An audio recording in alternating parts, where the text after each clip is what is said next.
Beneath a sky choked with ash and the ghosts of fallen banners, the battlefield lay silent yet heavy. The warrior stood alone amidst the ruins of an entire era. Once the singular enemy of all, he now walked among the fallen as the last witness to a war that had consumed legends. The banners of fallen clans lay tattered in the wind, their symbols broken like the world they once ruled. Yet his story did not end in silence. The truth behind his survival was revealed, not through mercy, but through mastery. This was the tale of the man who faced the world.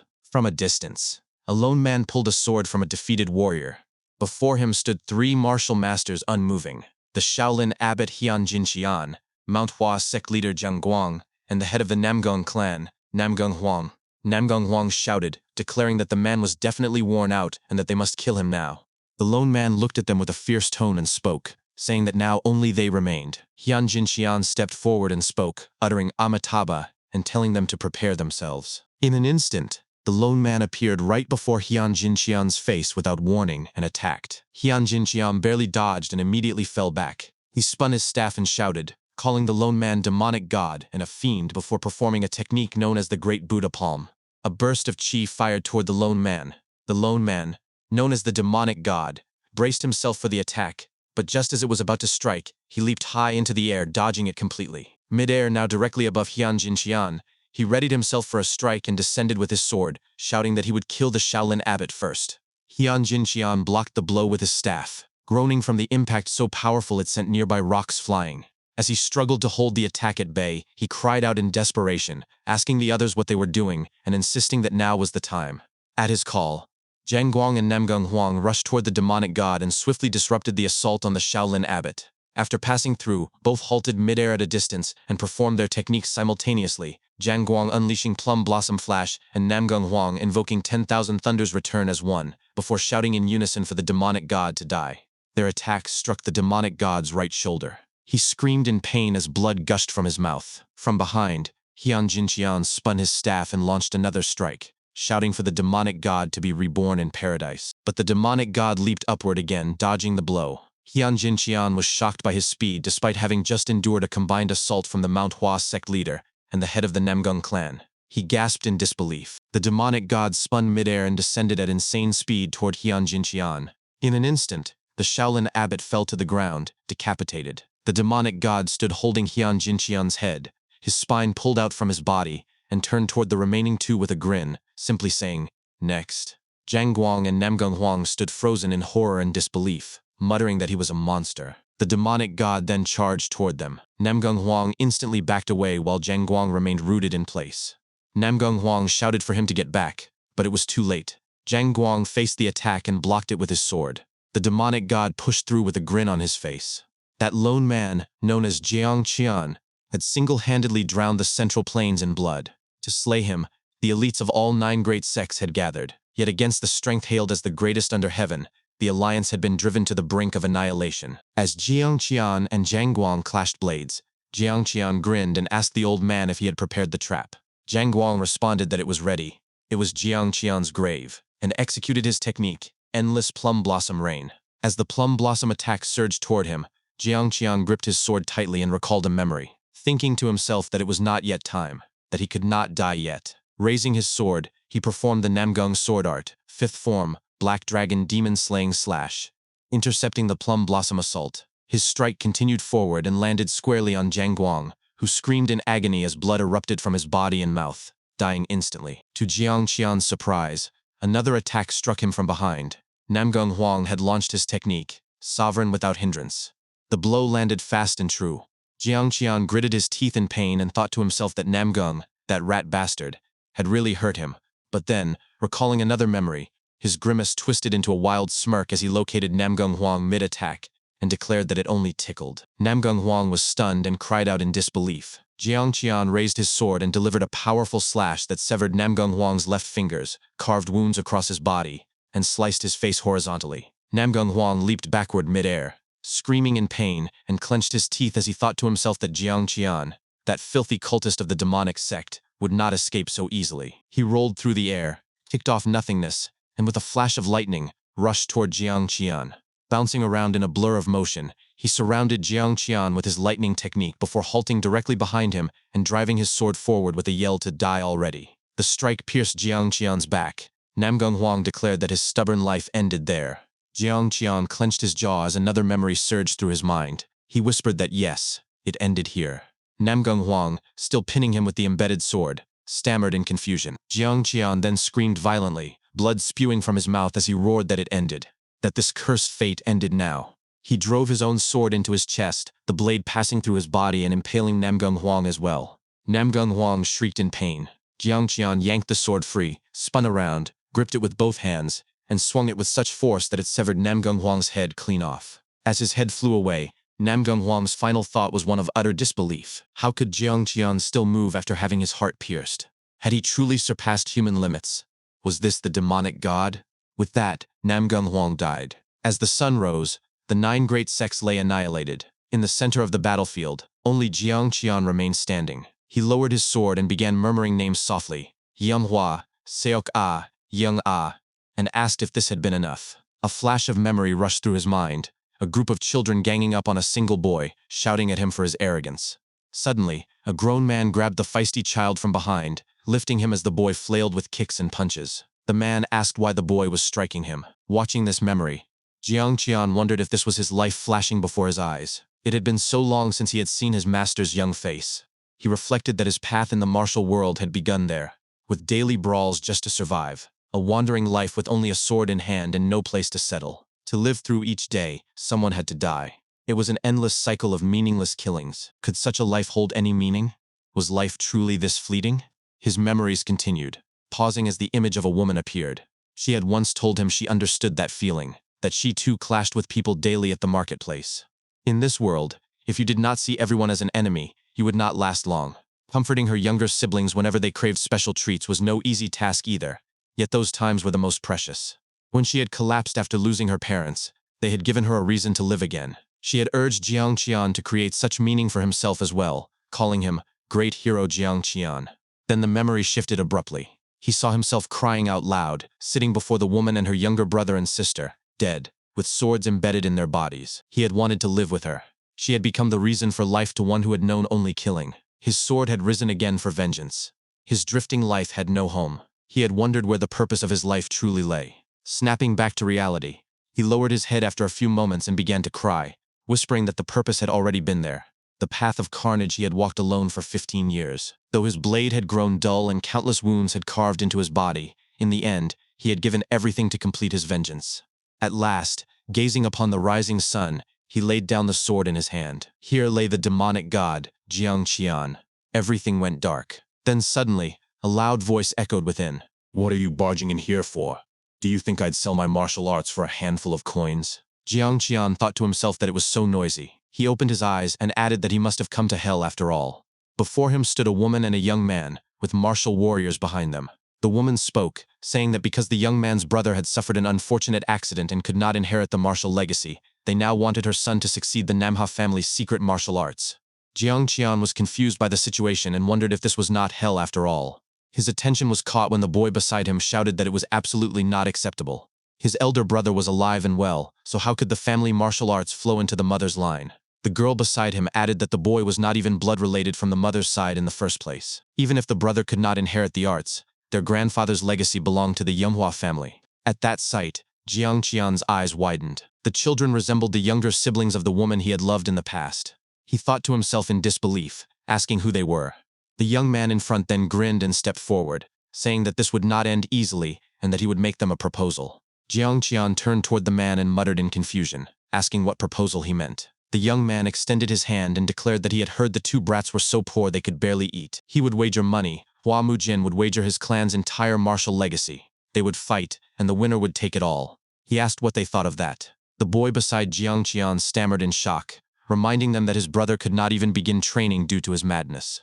The girl added that they would not fall for such an obvious trick. Then suddenly, Jianghu spoke aloud, clicking his tongue and calling their chatter noisy. He turned and asked who the hell this Hua Mujin was anyway. Both children beside him fell silent at his statement. Jianghu then introduced himself, declaring, "I am the demonic god, Jianghu." The man standing in front of him asked in confusion, "What?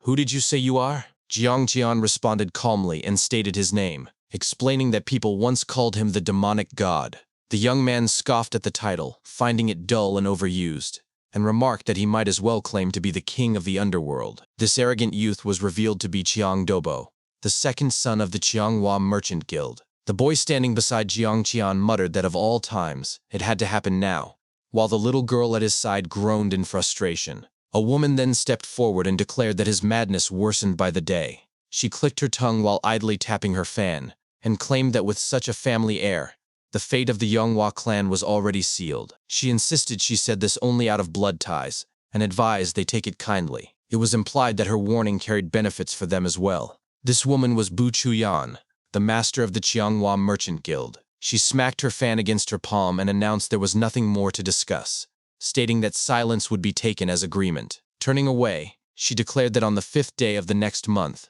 the matter would be settled. Her son, Jiang Dobo, turned his head back toward Jiangqian and added smoothly, "We will meet at the Flying Shadow Pavilion, a promise made between martial artists. If you break it, you know what will happen, do you not, demonic god Jiangqian?"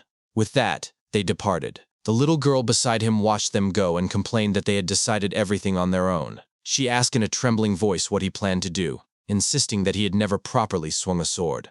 Jiangqian lowered his gaze to them and muttered in confusion, wondering aloud if he truly had never swung one. He attempted to circulate his qi, finding nothing, and laughed bitterly at the thought that he could still muster strength. A sudden realization cut his words short, and he froze. He shouted in disbelief when he found that not a shred of internal energy remained. He bent down in frustration and complained that the frail bones of this body felt like they could not even support a weapon. The sheer weakness of his current state left him appalled. Suddenly, the little girl screamed for him to stop. He paused and stared at her. Tears welled at her eyes as she begged him to regain his senses, insisting that even in madness, no one could remain calm after hearing such provocations unless they were a fool or an idiot. The boy beside her frowned sharply and reprimanded her, demanding she apologize immediately for insulting her elder brother. She shook her head and cried harder, refusing, and then she shouted that their parents were dead because of him. The words stunned Jiangqian. The girl fled, tearing herself away, while the boy remained. He explained tiredly that their brother might not remember, as incidents like this happened often. He asked for understanding. Jiangqian murmured in response, trying to comprehend, and the boy excused himself politely before departing as well. Left alone in the courtyard, Jiangqian stared blankly ahead. Even the children treated him as if he were insane. Nothing about the situation made sense. Wandering the estate in silence, he reviewed the events in his mind. He recalled beheading the Namgung clan head with certainty, and the moment his own heart had been pierced. The suffocating pain remained vivid in his memories. He remembered fulfilling vengeance for Yanhua and her siblings, and the peace he believed should have accompanied his final breath. Yet when he stumbled upon a mirror, he found a completely different face staring back. His knees weakened, and he clutched his head in agony. Nothing about this situation aligned with logic. If that was true, then who were those children who resembled Seok and Yang-ah? Madness was the label given to him now, but to him it sounded like nonsense. A man suddenly rushed toward him, shouting urgently for the young master. When Jiangqian stood, the man scolded him for wandering outside in such a frail condition, and insisted that he had been worried. Jiangqian questioned who he was, and noted that the man clearly knew him. Confusion clouded the man's face until understanding dawned. He grabbed Jiangqian's arm and sighed, realizing the madness had struck again. He offered to explain. He introduced himself as Masok, a retainer of the Yonghua clan, and stated that once, due to exceptional talent and wisdom, countless righteous sects had sought to recruit Jiangqian. At the age of 23, he had been known as Hua Mujin, the clan's heir. Masok sighed wearily and confessed that this explanation marked the 6,205th time he had repeated it. Jiangqian shoved Masok's hand away and feigned boredom. He commented sarcastically that if he had been so great, he wondered why his dantian had become like this. Madness had become the reputation attached to him, and everyone treated him accordingly. Masok hesitated before revealing that 17 years earlier, something had happened. His words transitioned into the memory of a duel between two children. It took place on an open field while the clan elders were away. Two young boys bowed to one another and declared a match without internal energy for fairness. The boys were 6-year-old Hua Mujin and 9-year-old Jiang Dobo. Hua Mujin had challenged Dobo sincerely. Dobo nodded and repeated the terms of fairness. They began to fight recklessly. Masok continued narrating that although unclear who first proposed it, the two young masters engaged in a duel unattended. Young Mujin dodged and muttered that Dobo deflected every blow, impressed by his speed. Dobo paused mid-fight and echoed the praise, remarking on Mujin's talents. Before Mujin could respond, Dobo used internal energy and slammed a strike straight into him with a wild grin, calling him a fool. The blow launched Mujin through the air. He crashed violently, blood spilling from his nose. Dazed, he asked why Dobo used internal energy despite their agreement, and why he knew the Seven Wounds fist. Dobo shrugged and explained smugly that assassinations and experimentation came naturally. He boasted that he had already tested the technique on another disciple, who now hovered near death. With calculated cruelty, he launched another strike. Masak finished recounting the event. Jianghu, now occupying Hua Mujin's body, concluded quietly that this must be why everyone treated him as a lunatic. The after effects of the Seven Wounds fist left long-lasting damage. He remembered what had happened earlier with Jiang Dobo, and found the scenario enraging. To cripple someone, turn them into a madman, and then shamelessly challenge them afterward was unforgivable. He asked Masak how the offender had been dealt with. Masak explained that Hua Mujin's father, the former clan head, oversaw the matter. Jiang Dobo, being both his nephew and heir of one of the 10 greatest merchant guilds in the Central Plains, escaped punishment with only a severe scolding. Jiang Qian smirked bitterly and muttered that such a pathetic family allowed such leniency. He asked about his parents. Masak lowered his head and led him to the ancestral hall. There, in front of the altar, he explained that Hua Mujin's madness worsened over time, forcing his father into debt to seek treatment. 9 years ago, his mother's illness worsened and she died. 3 years later, burdened by impossible debt and despair, his father passed as well. Masak recalled the night of the ancestral ceremony and the whispers that followed through the hall. The close aides of the clan had called him a child who devoured his parents, blamed him for torment, and predicted the clan's end. Masak continued, explaining that what remained of the clan were the debts, 2 loyal retainers, and barely a dozen warriors. Lastly, he mentioned the 2 younger siblings who survived, Hua Dojin and Hua Soyan. Jiang Qian remembered Soyan's earlier anger, and admitted internally that a family ruined by illness justified her emotional outburst. Later that night in Hua Mujin's room, he pored over books. From them, he learned that after the battle with the 9 great sects, demonic god Jiang Qian had indeed died, and 30 years had passed. The world felt too real for this to be a dream. He concluded he had taken over the body of the young Hua clan's heir. He studied hand-drawn pictures and letters left by his siblings wishing him recovery. Their kindness mirrored children he once knew. He quietly realized that he would need to live as Hua Mujin now, and that, perhaps, he should help the children who suffered unjustly. The greatest obstacle was the Jianghua Merchant Guild, the group responsible for crippling him and ruining the clan. He noted that the duel with Jiang Dobo was scheduled for the 5th day of the next month, and that before then he had to secure discipleship. He lamented that he would have to start martial cultivation from the very beginning.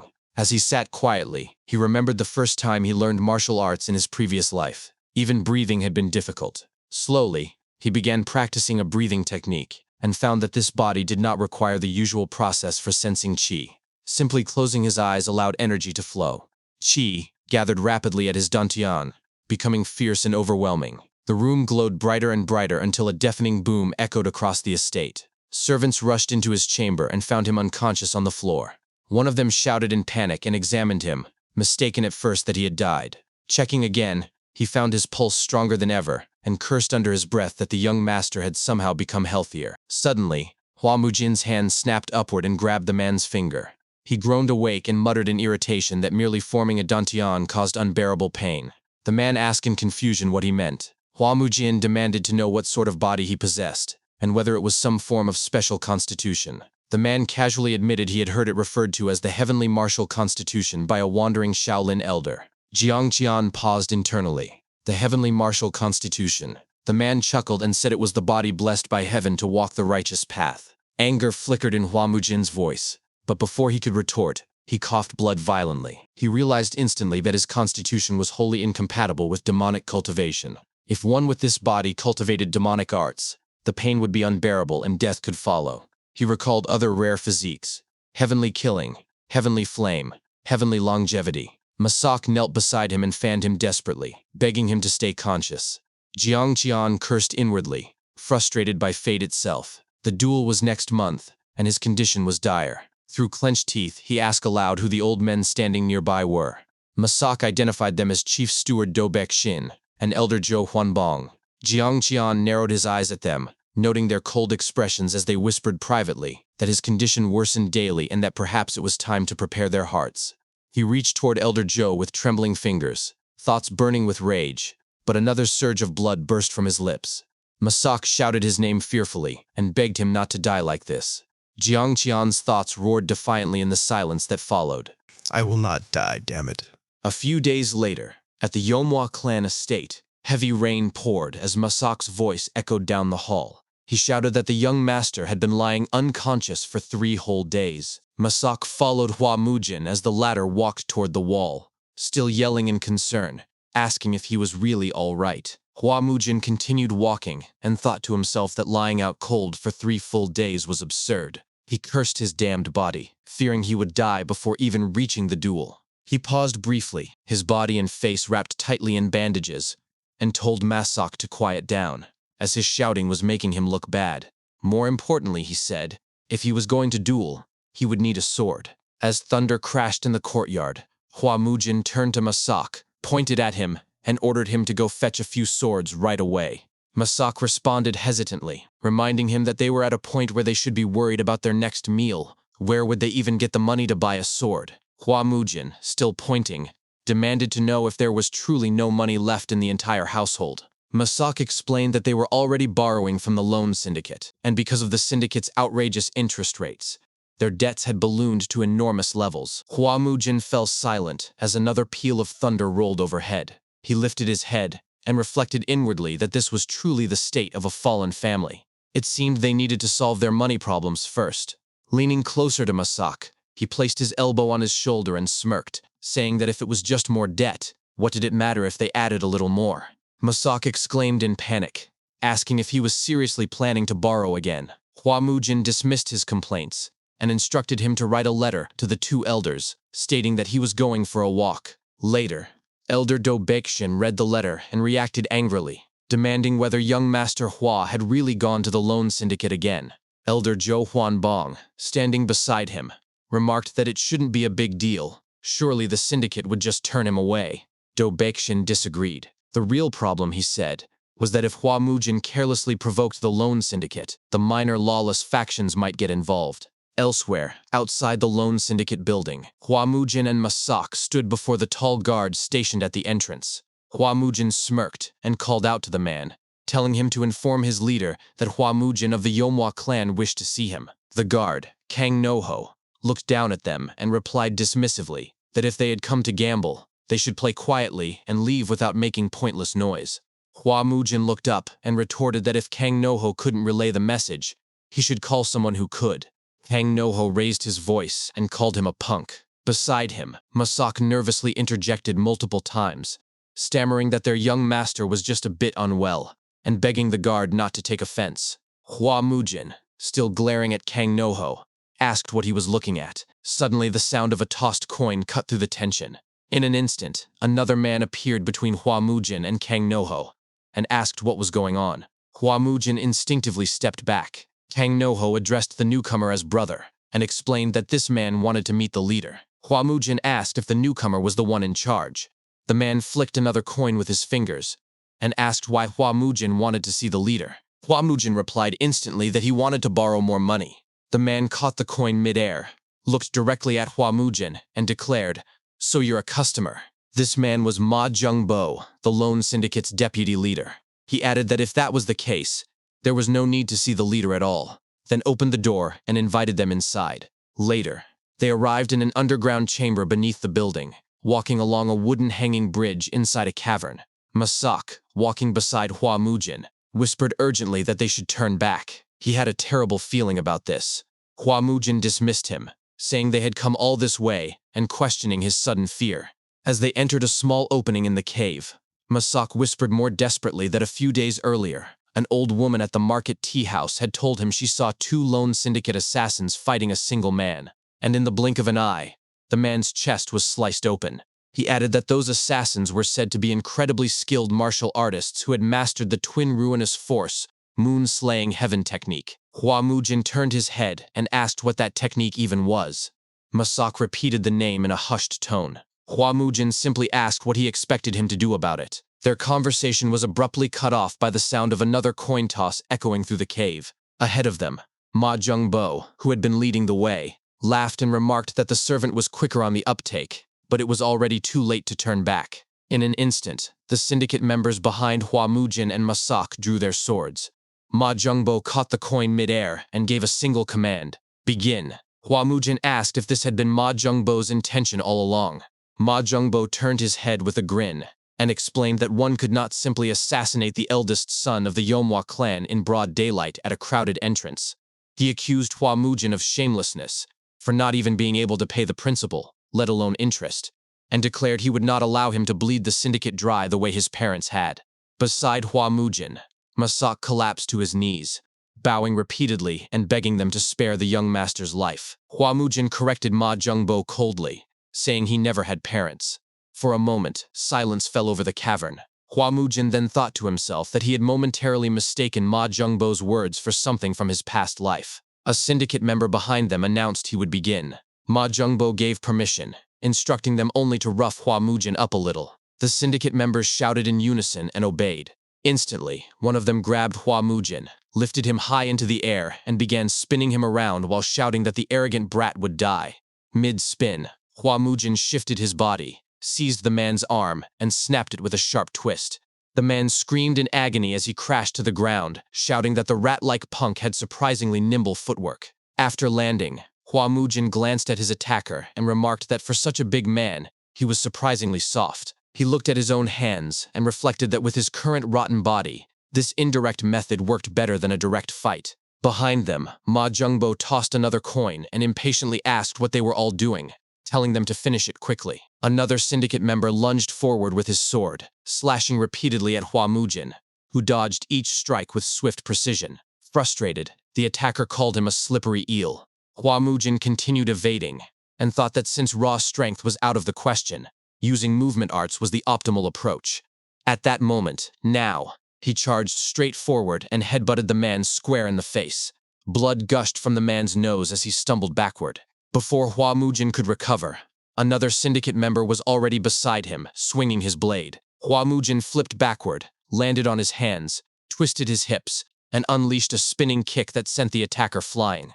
The man crashed into a third syndicate member behind him, and both tumbled to the ground in a heap. Nearby, Masak cried out, asking if the young master was all right. Hua Mujin landed smoothly and replied that he was perfectly fine. Couldn't Masak see that? Masak stared in disbelief and asked where he had learned such martial arts. Hua Mujin clarified that it wasn't martial arts. It was just what he had naturally picked up from living on the rough streets. Masak frowned in confusion and asked when the young master had ever lived on the streets. Their exchange was cut short once more as Ma Jungbo prepared to toss another coin. He acknowledged Hua Mujin's skill and challenged him to dodge this as well. He flicked the coin with tremendous force, aiming directly at Hua Mujin. Hua Mujin barely dodged it in time, though a few strands of his hair were sheared off. He thought in astonishment, was that really just a coin? He whirled around to face Ma Jungbo just as the deputy leader ordered the remaining syndicate members to leave, declaring he would handle things himself. Hua Mujin stated firmly that he only wanted to speak with their leader, and asked if that was truly so difficult. Ma Jungbo drew his sword and replied that the leader was not someone one could meet so casually, then ordered Hua Mujin to leave. In an instant, Ma Jungbo lunged forward with his blade. Hua Mujin, however, pulled out a pair of chopsticks and blocked the strike. Ma Jungbo exclaimed in shock, "Chopsticks?" Hua Mujin shoved the sword aside with the utensil, and thought to himself that he had brought them as a sword substitute, but they were proving surprisingly useful. He began parrying Ma Jungbo's sword strikes with the chopsticks, carefully observing the deputy leader's attack patterns. He recalled the rumors that Ma Jungbo used martial arts no one had ever heard of. Then he spotted an opening. An opening, he thought. In a flash, he stabbed Ma Jungbo's sword hand with a chopstick. Ma Jungbo groaned in pain as Hua Mujin yanked it free. Ma Jungbo reeled internally. This man had not only blocked a sword with chopsticks, but exploited the moment to strike back. Enraged, Ma Jungbo swung his blade horizontally and shouted, "You punk!" Hua Mujin leaned his head back just in time to evade the slash. Ma Jungbo clicked his tongue in frustration, muttering that Hua Mujin moved like a rat. Hua Mujin retorted that if Ma Jungbo underestimated chopsticks, he would soon be shitting blood. He began spinning multiple chopsticks in both hands, imbuing them with his own chi, and hurled them at Ma Zhengbo. Everyone struck true. Ma Zhengbo clenched his jaw and groaned in pain, thinking in disbelief. Hadn't they said Hua Mujin could no longer use internal energy? How had he reached such a level? He swung his sword wildly, but Hua Mujin dodged each strike with ease. Ma Zhengbo's mind raced. Was this truly the Hua Mujin of the Yomhua clan he thought he knew? Hua Mujin found another opening and stabbed Ma Zhengbo again with a chopstick. He spoke aloud, saying he had heard his family was drowning in debt, so he had come to see what kind of people they were dealing with. But to find them extorting with such pathetic skill was disappointing. He struck again, this time piercing Ma Zhengbo's elbow with another precise stab. After a few more exchanges, Ma Zhengbo leaped high into the air, declaring he would show Hua Mujin a taste of the martial arts he so clearly looked down upon. Hua Mujin called up from below, confused. When had he ever looked down on them? Ma Zhengbo screamed in fury as his sword became enveloped in swirling qi. He roared that he was done with games and unleashed his secret technique, Twin Ruinous Force, Moon-Slaying Heaven. He descended with his blade aimed straight at Hua Mujin. Below, Hua Mujin stood perfectly still, looked up, and said calmly, "The ones playing games are you guys." As Ma Zhengbo struck, Hua Mujin sidestepped effortlessly. Ma Zhengbo's mind reeled. Had he really dodged it? On the side, Hua Mujin clenched his fist and began launching rapid hand strikes. Ma Zhengbo muttered to himself in terror. What on earth was this man? Had he been hiding this level of prowess all along? Hua Mujin delivered a powerful punch straight into Ma Zhengbo's gut. Ma Zhengbo curled over in agony, blood spilling from his mouth as he gasped.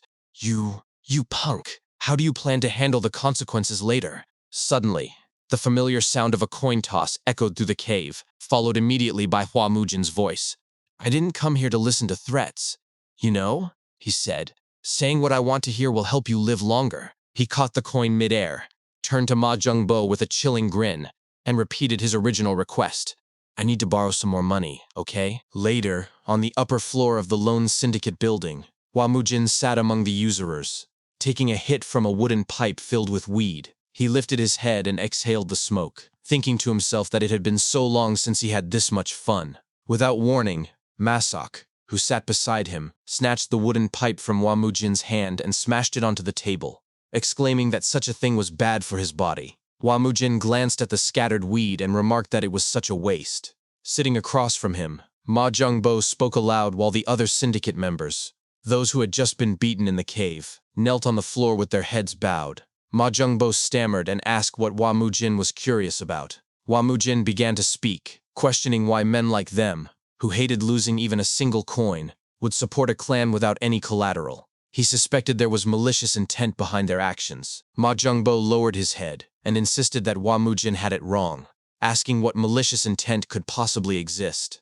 Hua Mujin raised an eyebrow and said he could hear the gears turning in Ma Zhengbo's head from across the room. He then picked up a cup containing dice and began shaking it. With a cold tone, he warned Ma Zhengbo to think carefully. After about 30 of those dice went down his throat, he would not be able to speak even if he wanted to. After a few moments of silence, Ma Zhengbo finally confessed that they had acted at the behest of the Jianghu Merchant Guild. Hua Mujin nodded and said he had suspected those rat bastards. He then demanded to know what kind of deal they had made. Ma Zhengbo hesitated, stammering for words. Hua Mujin leaned forward and then poured the dice onto the table. In a chilling voice, he reminded Ma Zhengbo that he was neither an enlightened Taoist nor a noble warrior. If he was going to be faithful to someone, it should be to his own subordinates. Even if his body was chopped to pieces and the building burned to the ground that very day, the Jianghu Merchant Guild would not even bat an eye. Ma Zhengbo closed his eyes, paused for a moment, and finally spoke. He revealed there had been a contract. The Jianghu Merchant Guild had instructed them to lend the Yonghua clan as much money as they wanted, at the highest possible interest rate. They were told to make the clan suffer as though they had fallen into the swamp of King Yama's debt. In return, once the Yonghua clan inevitably collapsed, the guild promised them a satisfying reward along with the clan's land. Hua Mujin, reading the contract in his hand, remarked dryly that so they had been holding the clan's land as collateral after all. He then asked how much 300 yang of gold, the amount he was borrowing that day, would become in a year. Ma Zhengbo replied that, according to the contract, it would amount to approximately 5,000 yang of gold. Hua Mujin chuckled and called them a bunch of clowns. He declared it was time to move on to something else, dropped the contract onto the table, and fixed his gaze on Ma Zhengbo as he asked where the minor lawless faction was. Ma Zhengbo explained that they were one of the members of the Four Heavens Alliance, a union of Sapa sects, and that the minor lawless faction had only recently joined the coalition. Hua Mujin mused aloud that the Four Heavens Alliance was truly a dirty bunch.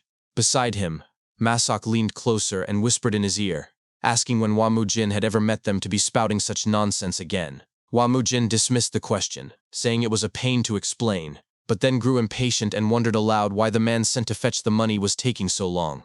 Ma Zhengbo nervously urged him to wait just a moment. At that instant, a man burst through the door carrying a small chest. He placed it on the table and shouted that he had brought 300 yang of gold. Hua Mujin's eyes brightened immediately. He opened the chest, inspected the gold, and declared with satisfaction that it was good. More than enough. He stood up with a smirk and announced it was time to go. Masok, still seated, looked up at him and asked if he was really borrowing it. Hua Mujin told him to just take it without another word. As they exited the building, the rain continued to pour heavily. Outside the loan syndicate, Hua Mujin turned to Ma Zhengbo and held up a single gold coin. He instructed him to make sure it was properly recorded in the ledger that day. Once his business with the Jianghu Merchant Guild, their big client, was finished, he would return to pay off every single debt in full. He also warned them to stop extorting money from common folk. If they crossed the line, they would be seriously fucked. With that, he crushed the gold coin in his fist. Ma Zhengbo responded nervously, saying he would keep that in mind. As they walked away, Ma Zhengbo sighed deeply and thought to himself that he would soon see who got screwed over first.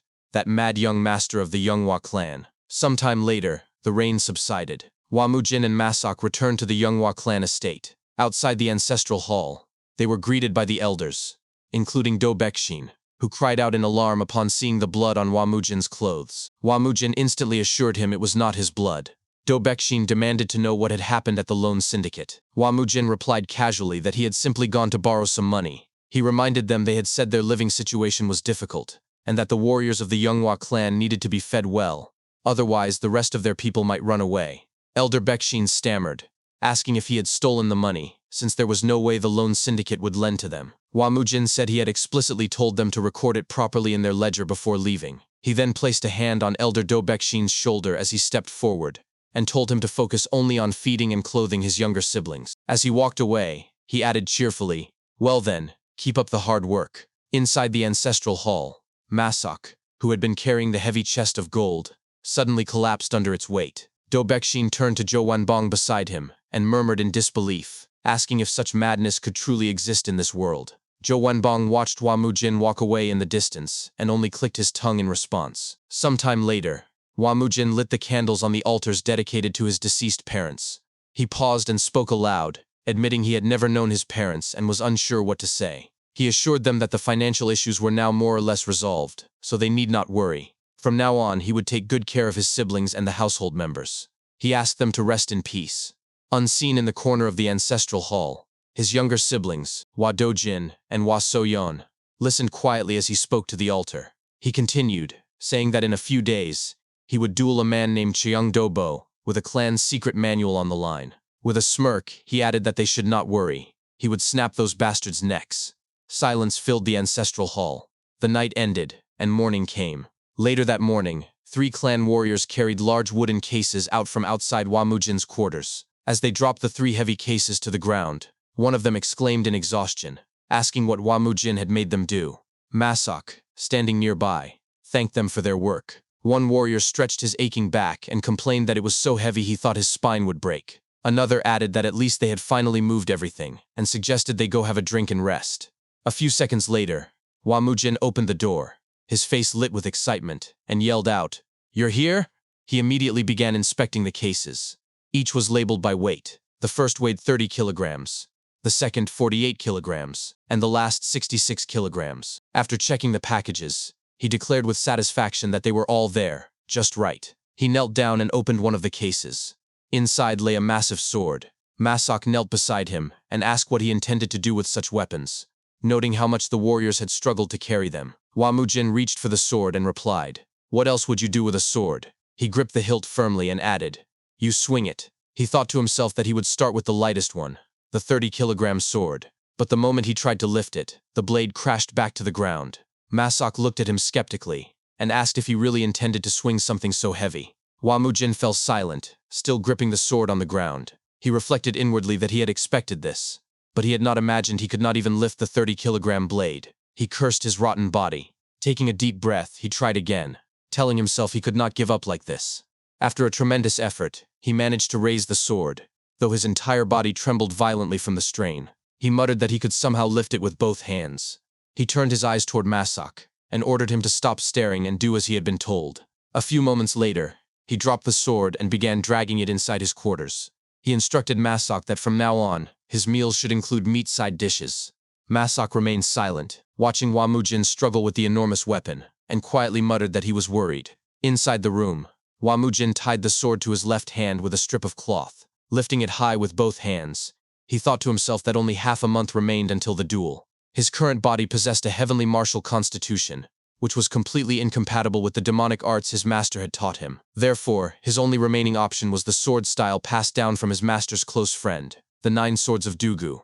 In an instant, he swung the massive blade inside the room, then paused in a sword stance. Closing his eyes, he reaffirmed to himself that this was now the only way for him to survive. Elsewhere, at the Jianghu Merchant Guild, Jianghu played a hagum.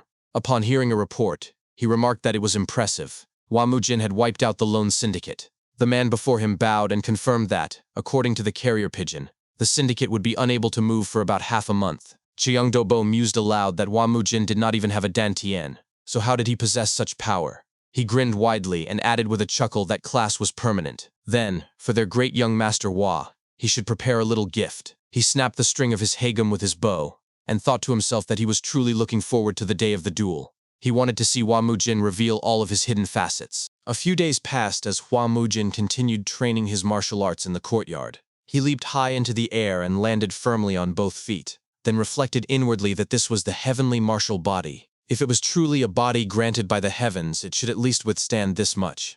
Later, inside a spare room, he had set up multiple wooden traps across the room for his practice. Before beginning again, he thought to himself that Masak had already prepared everything he had asked for. He declared mentally that it began now. He performed a martial art technique.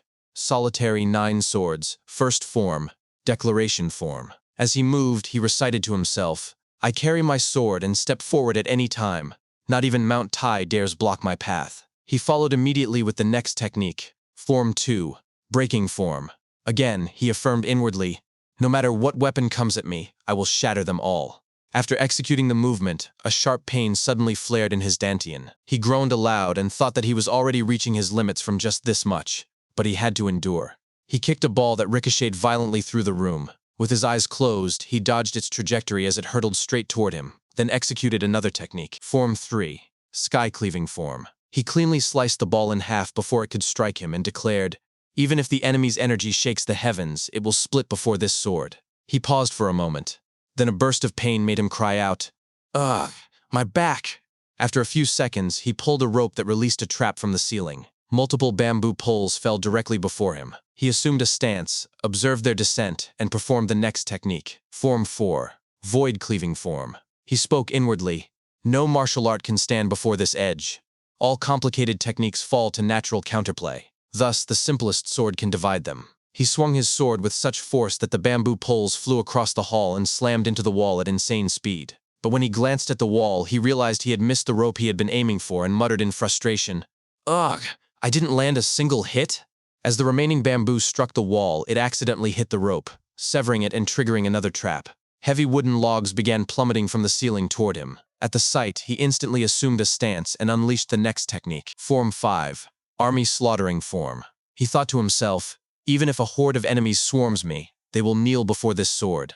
An ant swarm can never surpass an elephant. Before true strength, numbers mean nothing." He sliced the falling logs into numerous pieces before they could land. As he caught his breath, a single fragment he had missed struck him squarely on the head. He clenched his teeth and shouted, "This is such bullshit! Next!" He then approached a cluster of bamboo poles with candles burning inside them, positioned in the corner, and began his next technique, Form 6, 1/part still water. He swung his sword violently and declared, "Even a floating leaf on water will be split in two by this blade." After finishing the technique, he looked around and muttered in disbelief, "This is all that's deactivated? Next is outside." He went outside and approached a stone statue, then performed his next technique, Form 7, 1 twin earths. He said to himself, "The sword opens the earth beneath. If it can cut the ground, then size no longer matters." After completing the movement, he noticed the statue remained completely unscathed and asked aloud, "Why is he still fine?" Sometime later, he performed the follow-up technique, Form 8, Heaven Sundering Form. He proclaimed inwardly, "Even the sky will be split by this blade. Is there anything left in the world I cannot cleave?" Immediately after finishing that form, he flowed seamlessly into the final one, Form 9, Self-Cleaving Form. He declared, "At last, I have cut both myself and my sword. I have no more reason to wield a sword." Once the technique concluded, he dropped his weapon and collapsed onto the ground. Closing his eyes, he murmured, "So in the end, it's just mimicry, huh?" Suddenly, a flash of memory surged through his mind, a conversation with his old master from his past life. In the memory, his master performed the final form of the technique and asked, "This is the final form, self-cleaving form. Did you memorize it?" Jianghu, still a child, sat on the ground looking up at his master and replied that he had memorized it, but questioned whether such an unworthy sword style deserved to be called a true sword art. He mocked the explanations as unbearably cringy, saying that cutting the earth, the sky, one's own sword, and even oneself sounded like something a child made up to seem cool. His master scoffed, lowered his head, and placed his left hand over his face. He admitted he wouldn't deny that, but asked whether his close friend's sword legacy should really end like this. He explained that he himself could not carry it on, so he wanted Jianghu to take it up instead. He added that his friend had been the only swordsman who could stand toe-to-toe with him. Jianghu, surprised, asked if that was possible without inner power. His master replied that his friend had likely used moving internal skill. He had strictly insisted the art be passed only to someone outside any established sect, because those within sects could never fully learn it. Jianghu chuckled and called moving internal skill a trash-tier method. His master flicked him hard on the forehead for disrespecting his friend and shouted, "I said that's how it is, so shut up already." Jianghu responded with a sigh. Fine, okay." His master continued explaining, "If one swung this sword style 1,000 times, the body would begin to change. At 100,000 swings, one would begin to emit a sword aura. And at 1,000,000 swings, few would match them under heaven." That was what his friend had claimed. Jianghu calculated aloud that even if one practiced 1,000 times a day, full mastery would take about 3 years, and asked if his master's friend had truly been as strong as him. His master replied that he couldn't be certain, but if they had fought to the end, one of them would definitely have died. Jianghu leaned back on the ground, gazing up at the night sky, and mused that he was now curious what kind of man that swordsman had been. The memory cut off abruptly when Masok found Mujin lying on the ground fast asleep. He slapped Mujin repeatedly across the face to wake him and shouted, calling him young master. After several slaps, Mujin finally woke with a startled plea to wait. Masok stopped and asked, worried, whether he was all right, saying he had been worried because the young master had not gotten up. Mujin, still lying on the ground, warned him that if he hit him once more, he would kill him. As Mujin sat up, he reflected irritably to himself that he had fainted after just one sword form, and that he was far from accomplishing 1,000 swings a day. He accepted that the road ahead was still long. Masok placed a tray of food before him and urged him to eat even though it was late. Mujin pointed at the dish and asked if it was pork. Masok replied that the young master had asked yesterday for meat-side dishes, and that it had been so long since they had enjoyed meat that they should savor it. Mujin said that starting tomorrow, he wanted beef because beef builds muscle better. If money were an issue, he told Masok to use the funds from the loan syndicate, and to tell the butler not to worry because he would borrow more later. He added that until he fought Cheongdobo, he would be eating 3 meat meals a day. While Mujin ate, Masok said he was amazed that the young master had suddenly mastered sword techniques, even though he had not known any martial arts before. He mentioned how Mujin used a chopstick to beat up the guards of the loan syndicate, and now this crazy sword style. Mujin said that he had already told the children, so telling Masok did not matter. He began to say he was not really the eldest son, Hua Mujin, and that his real identity was the divine demon, but Masok interrupted him sharply. He warned that if Mujin began spouting nonsense again, he would leave. He admitted that he only worried about one thing, that someday, just like before, Mujin would lose his memory again, change into someone else, and disappear without a word. He asked if the young master was thinking of abandoning the Yomhua clan. After finishing his food, Mujin set down his chopsticks and answered that he would never abandon the clan, not until Yomhua became the strongest martial family in Sichuan.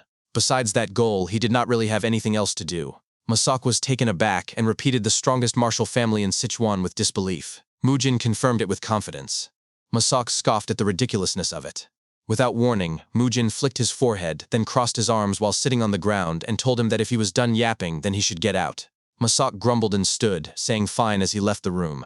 Mujin closed his eyes and wondered to himself if becoming the strongest in Sichuan would be enough motivation for Hua Mujin as well. Time passed. Inside one of the rooms of the Yomhua clan estate, The two elders were present. Du Beiaxin poured tea into a cup, while Zhou Huanbong stood by the window, gazing outside as he spoke. In 10 days, it'll be the duel between Cheong Dobo and young Master Hua, Zhou Huanbong said. Du Beiaxin, seated at the table, responded by murmuring Cheong Dobo's name. He lifted the teacup and added gravely that the man would surely try to end the young master's life, and after that, he would come for the young emperor's inheritance. Zhou Huanbong then exclaimed, "What if we just run away before that happens?" Du Beiaxin instantly turned his head toward him and asked sharply, "What are you saying?" Zhou Huanbong pressed on, "Think carefully.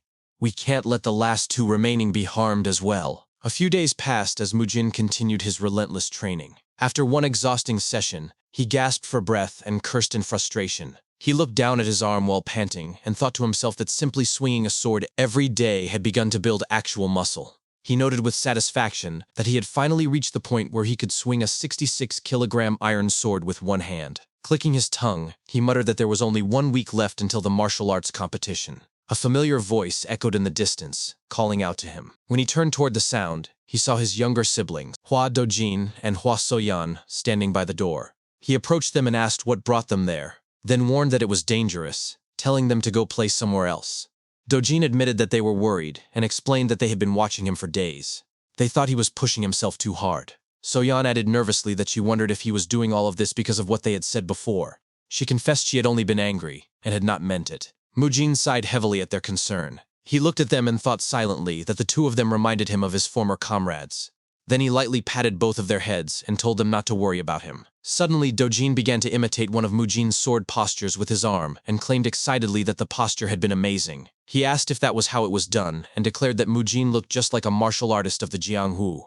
Soyan disagreed, arguing that the arms had been straighter than that. While watching them, Mujin smiled and thought it was cute that they were copying him. It reminded him of the days when he trained alongside his master. That nostalgic memory surfaced vividly. He remembered young Jiangqian being lectured by his master, who instructed him to exhale when swinging the sword for as long as possible. The voice warned him not to rush. When returning to the original position, he was to inhale slowly and shortly. The master demanded that he understand clearly. When the memory faded, Mujin realized what he had almost forgotten. He thought to himself that the most important aspect of the Peerless Nine Swords was the breathing technique. He had neglected the lesson his master taught him. With a confident smile directed at his siblings, he told them out loud not to worry. He declared that he would win no matter what. Then he pushed both of them gently out of the training area and told them to go back to their rooms. As the door closed, the siblings laughed together. Soyan asked if everything would be fine, and Dojin answered with uncertainty that it probably would. Time passed as heavy rain poured down over the Yomhua clan estate. Mujin continued his training indoors. He performed another technique while thinking through the instructions in detail. He reminded himself to exhale while swinging, to hold it, to avoid rushing, and to inhale slowly and shortly when returning to position. He noted that the fifth form, Army Slayer, required using all collected internal energy at once. He finished the technique cleanly, grinned, and declared triumphantly that he had done it. Instantly, he shifted stance and performed the next sequence, breathing deeply. He reflected on movement arts, calling them a chi art that built internal energy through physical motion rather than meditation. Because movement arts required movement instead of stillness, they were looked down upon as low-grade martial arts with low expectations. The most important principle of movement arts, he reminded himself, was stable breathing. One must breathe with the flow of the sword to stabilize the body. He thought back to how difficult it once was to swing. But through training like this, the breathing stabilized everything. He reflected that after repeating this training continuously, even the dantian that had been in disarray for years was slowly beginning to come together. Eventually, the sun began to set. In the kitchen, Masak prepared food for Mujin. A voice called from behind him, revealing Zhou Huanbong. He asked if young Master Hua was still training. Masak hurried to finish preparing the meal, covered it, and said that the young master had become a completely different person. He explained that before, Mujin used to fall over constantly, but now he did not. Masak suspected that the treatment given by the Wudang physician might have been effective. Zhou Huanbong paused and placed his hand on his forehead while thinking quietly to himself. He doubted that even a Wudang physician could improve someone so dramatically with a single session. He then spoke aloud, instructing Masak to report to him if any problem arose, but before he could finish his sentence, Masak ran off excitedly with the covered meal and shouted his acknowledgement. Zhou Huanbong simply clicked his tongue at the situation. Moments later, Masak rushed toward the training yard and called out that dinner was ready. However, when he arrived and saw the scene before him, he froze in shock. The outer wall had been crushed into rubble. He stuttered in disbelief as he asked what he was looking at. Mujin replied calmly that the area was too small. When Masak asked what he meant, Mujin exhaled heavily, sweat pouring down his face, and clarified that the place was too small for training. He declared that from that point on he would use the official training hall instead. The next day, Mujin, accompanied by Masak, arrived at the Yeomhwa clan's training hall. Other warriors were already present and glared at him with disgust. Mujin noticed the stares and said out loud, "There are already people here." Masak tried to address the warriors, saying, Misters, the young master wishes to use the great training hall." He stopped speaking as the warriors' gazes turned toward him. Mujin stabbed his large sword into the ground and gestured for them to leave, saying, "You heard him, yeah? I'm gonna need to borrow the training hall. I want to train on my own. I need space. There is another one over there, so use that one." The warriors gritted their teeth, thinking, what the hell is this walking dead man saying? Just because you have a sword doesn't mean that you're a martial artist. He's never even shed blood with that sword of his. Mujin scoffed at them and said, "Goodness, your eyes are very challenging." One of the warriors began to respond, "Even if you're the young master." But his words were cut off as a man stepped in and extended his left hand sideways. The speaking warrior instantly noticed the man and said, "Sir." The man raised his hand and commanded, "Let's leave. The young master wishes to train martial arts." The man was Chil Boyin, the Yeomhwa clan Rain Sword Squad leader. As the warriors left, one of them clicked his tongue loudly and whispered as he passed Mujin, "Shh, it seems like he's lost his mind again." Mujin exhaled deeply and spoke before they could fully depart. "Hey, slowpoke, stop right there." Chil Boyin gritted his teeth at Mujin's taunt and turned his head, saying, "Ha?" Mujin lifted his head, turned toward them, and with a grin, said, "If you have complaints, say them to my face. Talking shit behind someone's back is a very pussy thing to do." Chil Boyin replied, "So what?" Mujin then challenged him, "What do you think? We're swordsmen." Mujin pointed his large sword straight at Chil Boyin's face and declared, "Let's fight." Chil Boyin scoffed and responded with a smirk, "Young Master Hua, even if the world is ending, there is no one who would unsheath their sword to fight someone who will eventually be the patriarch." Mujin then countered, "You know what people say. A dog that bites does not bark, whereas a dog that barks is afraid." He placed his large sword on his shoulder, grinned widely, and added, "If you're not gonna man up, then don't bark from the start. Just live like the cowardly dog you are." At Mujin's insult, Chil Boyin's body began to tremble with anger. He clenched his sword, unsheathed it, and began swinging it around before pointing it at Mujin, saying, "Don't regret it." Mujin took a sword stance with his large sword and smirked. "Well, I'm not one to regret things in life." Masak and the nearby warriors tensed as they watched the impending duel. Both combatants assumed their stances as silence filled the training yard. When Chil Boyin dropped his sheath, he instantly attacked. Mujin planted his large sword into the ground and jumped high to dodge the strike. As he leaped into the air, he appeared above Chil Boyin and grabbed his head from above. The warriors nearby were shocked by Mujin's actions, thinking to themselves that he was fighting a duel without his sword and wondering what kind of move this was. Chil Boyin immediately shifted his sword upward toward Mujin. Mujin twisted his body sideways to evade the attack. On the sidelines, Masak closed his eyes in terror and shouted, "Young Master Hua!" The battle continued with Chil Boyin relentlessly attacking Mujin from below, while Mujin kept dodging. Chil Boyin screamed in frustration, demanding that Mujin stop evading his attacks and fight him properly with a sword like a man. Still suspended midair, Mujin responded flatly, "You're right." He descended beside his giant sword and grasped its hilt. At the front, Chil Boyin began spinning his sword with his right hand and declared that it had been 25 years since he joined the Yeomhwa clan. He blamed Mujin for the clan's current state and mocked his sudden desire to learn martial arts. Gritting his teeth, Chil Boyin lunged forward with all his might, shouting that Mujin should know his place. Mujin prepared for the incoming assault, swinging his large sword. As Chil Boyin's attack neared, Mujin sharpened his gaze and executed his technique. "Solitary 9 swords, second form, breaking form," he announced. When their weapons clashed, Chil Boyin flew backward from the force of Mujin's strike. His eyes widened in shock as he thought to himself that even his internal energy was shaken by this technique. Mujin instantly followed up his attack, clenching his fist as he declared that everything Chil Boyin had said was true. But, he added, things would be different from now on. He punched Chil Boyin directly in the face, causing blood to gush from his nose and mouth. As Chil Boyin flew backward from the impact, he thought in disbelief about how Mujin's once clouded gaze had completely transformed. Those were now the eyes of a true warrior, burning with resolve. Chil Boyin crashed to the ground with a loud thud that echoed throughout the training yard. Everyone present, the warriors and Masak alike, stood completely shocked, thinking to themselves that young Master Hua had actually won. After a few moments, the warriors rushed toward the fallen Shielboin, shouting, "Brother, are you all right? Brother, brother!" Mujin planted his sword firmly in the ground and exclaimed, "Now, nobody has any complaints, right?" One warrior shouted toward Mujin, calling him a coward. When Mujin turned his head to ask how so, the warrior began to explain that Mujin had known Shielboin could not face him with his true strength. His words were cut off as Shielboin sat up and shouted for silence. Blood poured down from his nose and mouth as he admitted defeat. He stood and bowed respectfully, saying he had learned from this experience. Mujin simply responded, "Good, now step down." Shielboin shouted, "Loyalty!" and waved his hand toward the warriors, ordering everyone to stop interfering and move to the training ground next door.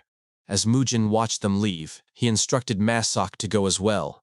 As the warriors walked toward the adjacent training ground, one complained that even if Mujin was the young master, this was going too far. He asked why Shielboin had held back. Shielboin, walking in front, responded that he had not been holding back, he had intended to half-kill Mujin. The warrior behind him expressed disbelief, to which Shielboin retorted that he did not look like someone who spoke empty words. When the warrior stammered a hesitant reply, Shielboin concluded that regardless of what had happened, it seemed their mad young master had gained a heavenly opportunity. Masak, listening from the rear of the group, thought to himself about this heavenly opportunity. He wondered when Mujin would have had such a chance.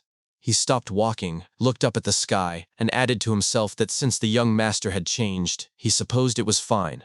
As time passed, it was now the night before the duel with the Jianghu clan. Inside the ancestral hall, Elder Zhou Huanbong stood by the door staring at the night sky, while Du Beixin paid his respects at the altar. Du Beixin mentioned tomorrow's duel with the Jianghu Merchant Guild, and asked how many years it had been since they joined the clan. Zhou Huanbong, still gazing at the sky, responded that it had been about 37 years. Du Beixin remarked that it was quite a long time. He recalled the early days of the Yonghua clan, when Lord Yumjie in his youth had been truly unmatched. Even the haughty Tang clan had been forced to acknowledge his martial prowess. Du Beixin reminded Zhou Huanbong that they had both sworn to devote their lives, drawn by Lord Yumjie's radiance.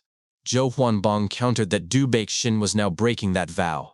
Du Beixin insisted this was not betrayal, they must carry on Lord Yumjie's bloodline and martial legacy somehow.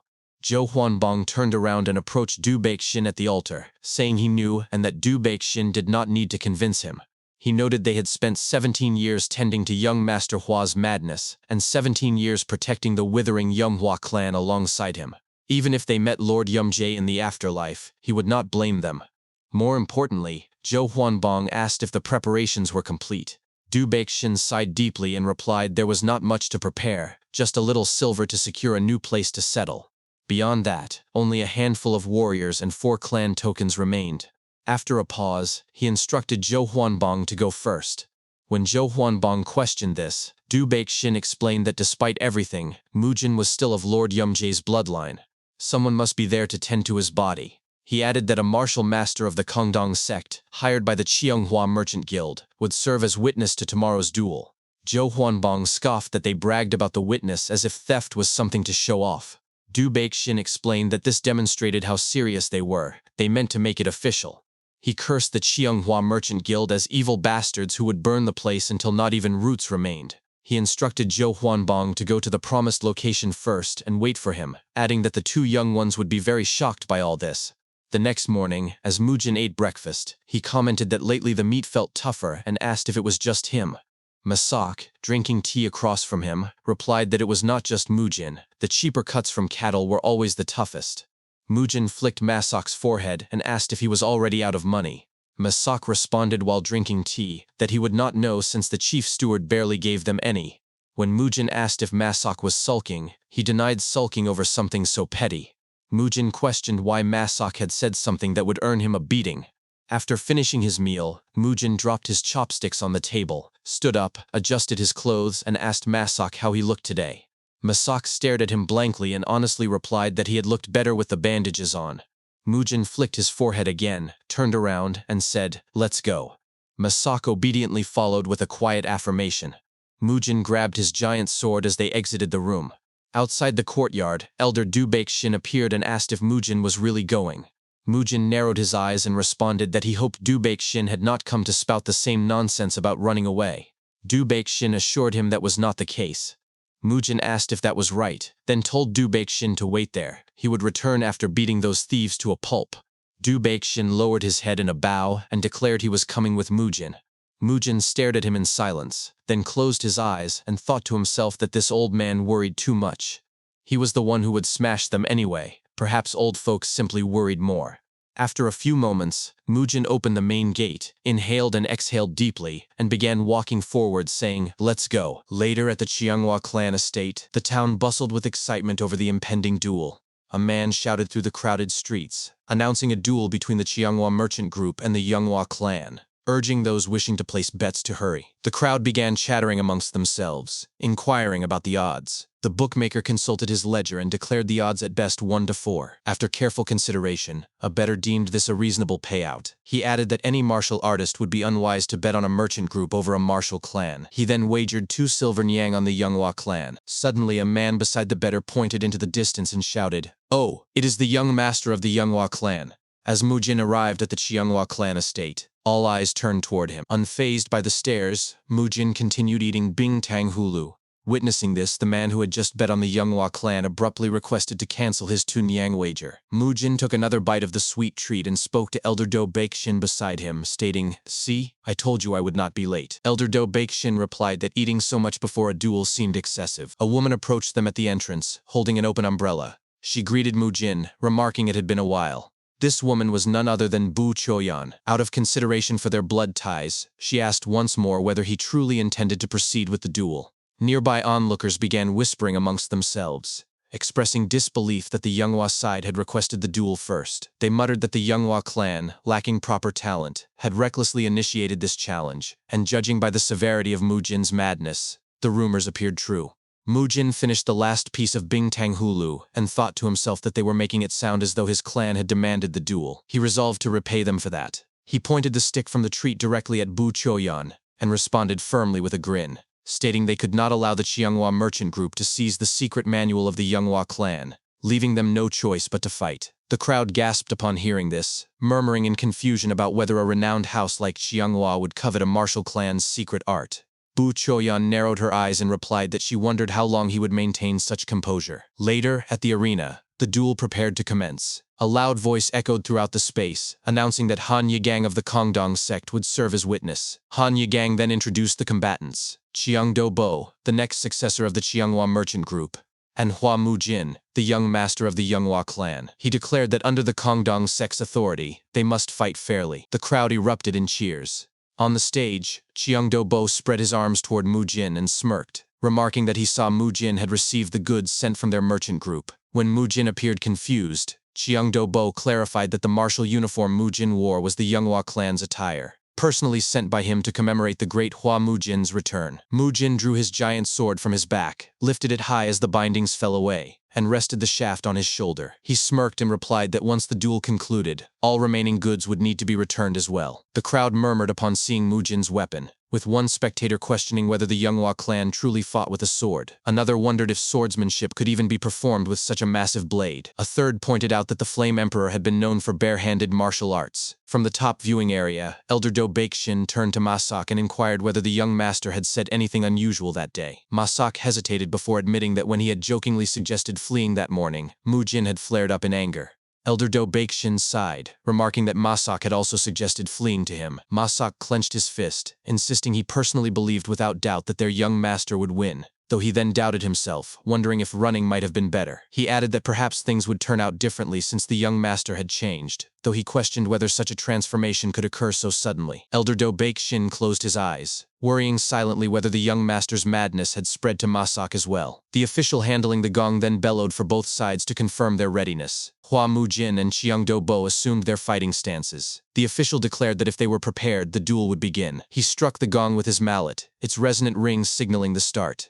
Instantly, Mujin lunged forward and slashed with his giant sword. Jianghu Bo observed the attack and blocked it with his own blade. The crowd's jaws dropped at the initial exchange, murmuring in disbelief that the young master Hua, who was said to be severely afflicted by madness and untrained in martial arts, exhibited such strength. On stage, Jianghu Bo gritted his teeth, clicked his tongue, and shouted that even so, such skill belonged only to a mere pup. He surged forward, swinging his sword, while Mujin countered with his massive weapon. A fierce battle ensued as both combatants repeatedly swung their blades at each other, the clashing steel echoing throughout the arena. After a violent exchange, Jianghu Bo managed to graze Mujin's face with his sword. Blood dripped down Mujin's cheek as he leaned back to evade the strike. He began moving around the stage, but Jianghu Bo pursued relentlessly. Their swords met again with a loud clang. Jianghu Bo grinned inches from Mujin's face as they locked blades, continuing their rapid exchange of attacks. From the top viewing area, Bu Choyan watched the fight intently. She thought to herself that this was surprising. Hua Mujin was lasting far longer than she had anticipated. Still, compared to the martial arts Jianghu Bo had trained in until now, his skill remained insignificant. On stage, Mujin swung his giant sword and nearly struck Jianghu Bo. Mujin switched his grip to follow up instantly, but Jianghu Bo leaped high to dodge. Mujin looked up just in time to dodge as Jianghu Bo descended with insane speed to attack. Once separated, they stared at each other. Jianghu Bo thought that this time he would leave Hua Mujin crippled. He raised his sword, aiming it at Mujin, and declared that breaking a man's will was what he did best. He rushed forward immediately. Mujin blocked the attack, and Jianghu Bo followed with another slash. Mujin bent backward to evade. Meanwhile, from the top viewing area, Elder Do Baixin and Masak could scarcely believe what they witnessed. Elder Do Baixin cleared his throat and remarked that he had expected young Master Hua to be defeated immediately, yet he was holding out quite well. Masak exclaimed that though he did not know the details, perhaps Mujin had not yet revealed his full strength. Elder Do Baixin turned to him, asking what he meant suddenly. Masak explained that he had secretly watched Mujin train in solitude, suggesting something enormous and even more powerful might soon be revealed. On stage, the fierce exchange halted once more as the combatants separated. Mujin, breathing heavily and drenched in sweat, thought to himself that from what he could tell, his current skills were about on par with his opponents. He wondered if the short amount of time he had trained had been insufficient. He concluded it did not matter, for throughout his past, no matter how strong his opponents had been, he had always killed them in the end. He resolved to kill this bastard without fail. He lifted his giant sword high as a burst of red chi flared around the blade. Jianghu Bo likewise raised his sword, blue chi erupting along its length. They stared violently at each other. After a tense pause, both rushed forward simultaneously. Elsewhere, Elder Zhou Huangbong studied the instructions Elder Do had given him. The directions read, "From the place with a shabby hut, head east for 5 kilometers, then turn toward the side upon encountering a hawthorn tree, and proceed another 3 kilometers. As a gust of wind passed by, Elder Zhou sighed deeply upon arriving at his final destination. He remarked that he had somehow finally arrived, and fortunately, the two children had fallen asleep, making it easy to bring them along. He recalled an earlier conversation at dawn. Before leaving the Yomhua clan estate, he had asked Elder Do if he truly would not accompany him. Elder Do had responded that since Hua Mujin was still that person's blood relative, someone must at least gather his remains. He stated that he would personally oversee the young Master Hua's last journey. Elder Zhou had then turned away and replied that they would go ahead first and meet at the promised location. Returning to the present moment, Elder Zhou sighed again deeply as he looked up at the sky. He admitted to himself that he was not sure if what they were doing was the right thing. Back at the Chonghua clan estate, the fierce battle between Mujin and Chengdobo continued. As their blades clashed, Mujin thought to himself that Chengdobo was not bad for his age, but in the end, he was still just at the level of a greenhorn. The crowd watched the battle in awe, murmuring amongst themselves about why the two combatants appeared evenly matched, or why young Master Hua even seemed to have the upper hand. They recalled hearing that the second son of the Chonghua Merchant Guild was an outer sect disciple of the Kongdong sect, but he did not seem particularly impressive after all. Hearing the chatter from the crowd,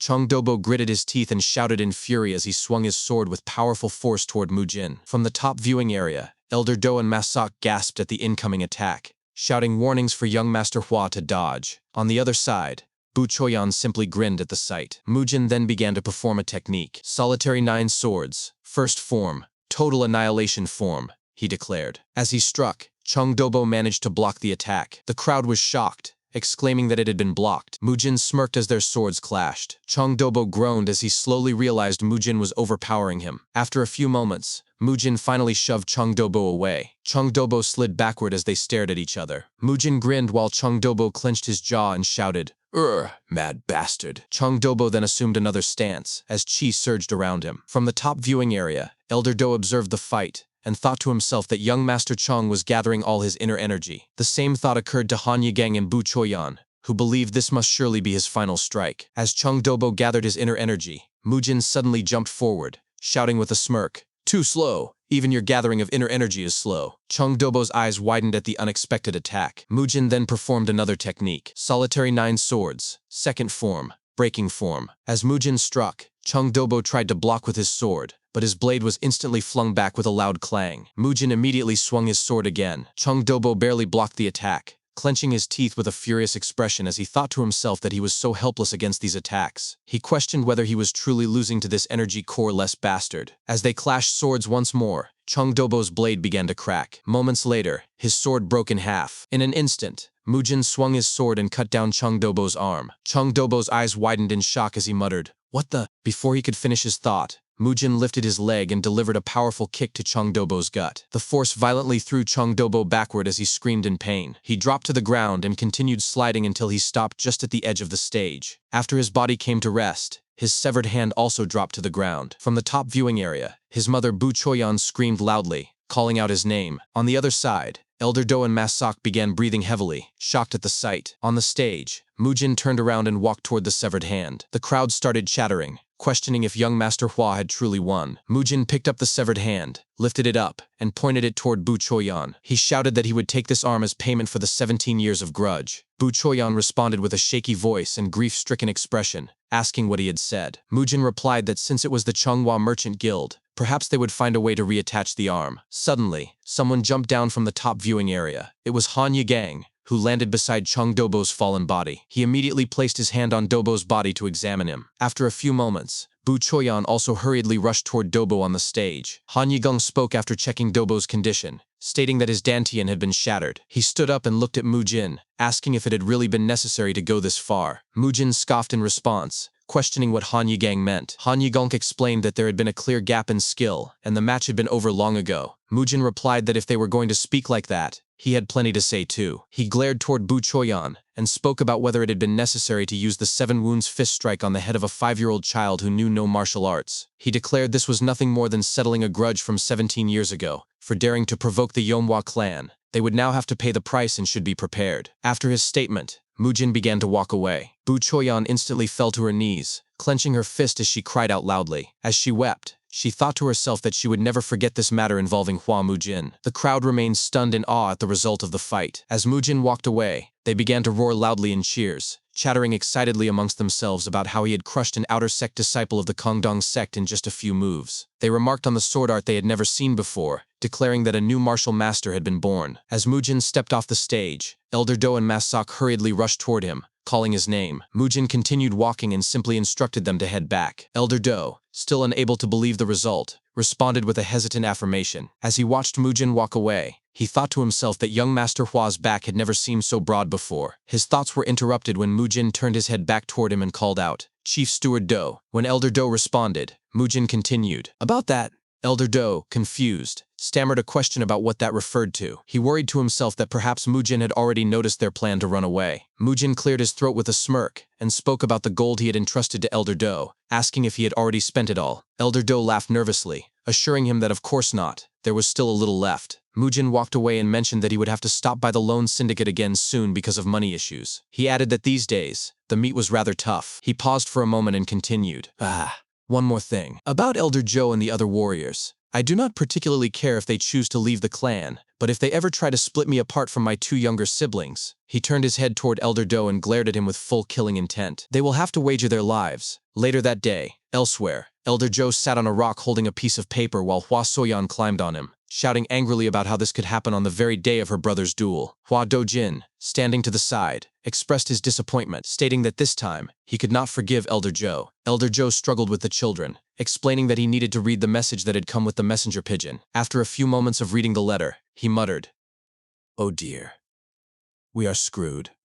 The letter stated that young Master Hua had won the duel, their escape plan had been discovered, and they should return immediately. As they prepared to depart, Mujin paused and turned to Elder Do. He mentioned that since they were discussing finances, it was time for what he called a debt party. Elder Do appeared confused by the term, prompting Mujin to clarify that he meant dealing with the loan syndicate, also known as the Bangho sect. Mujin stated firmly that it was time he addressed them and assured Elder Do he would handle everything personally, suggesting the elder could rest instead. Elder Do responded nervously, his thoughts betraying his concern. Though the martial arts duel had proven the young master was completely different from before, he still worried deeply. Mujin dismissed his anxiety, calling him an overprotective old man. Elder Do insisted that whatever Mujin did, he must avoid entanglement with the social sect. Mujin waved off the warning impatiently, repeating that he understood. After Elder Do departed, Masak questioned whether Mujin truly intended to confront the Jianghu sect directly. Mujin crossed his arms, replying that troublesome matters were best addressed immediately. He then turned to Masak and instructed him to stay close behind his big boss from now on. Masak immediately affirmed his understanding, though he seemed puzzled by the new title. Later at the Jianghu sect usury business, Ma Jungbo greeted Mujin with visible apprehension upon their arrival.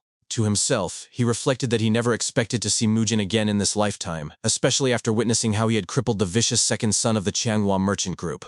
When Mujin announced he had come to repay his debts, Ma Jungbo fell silent. Mujin walked past him, commenting on the quiet atmosphere and asking if their business had failed. Ma Jungbo gritted his teeth before explaining that most gamblers in Xicheng had attended Mujin's duel, leaving their establishment empty. Mujin remarked knowingly that everyone must have placed bets on his match.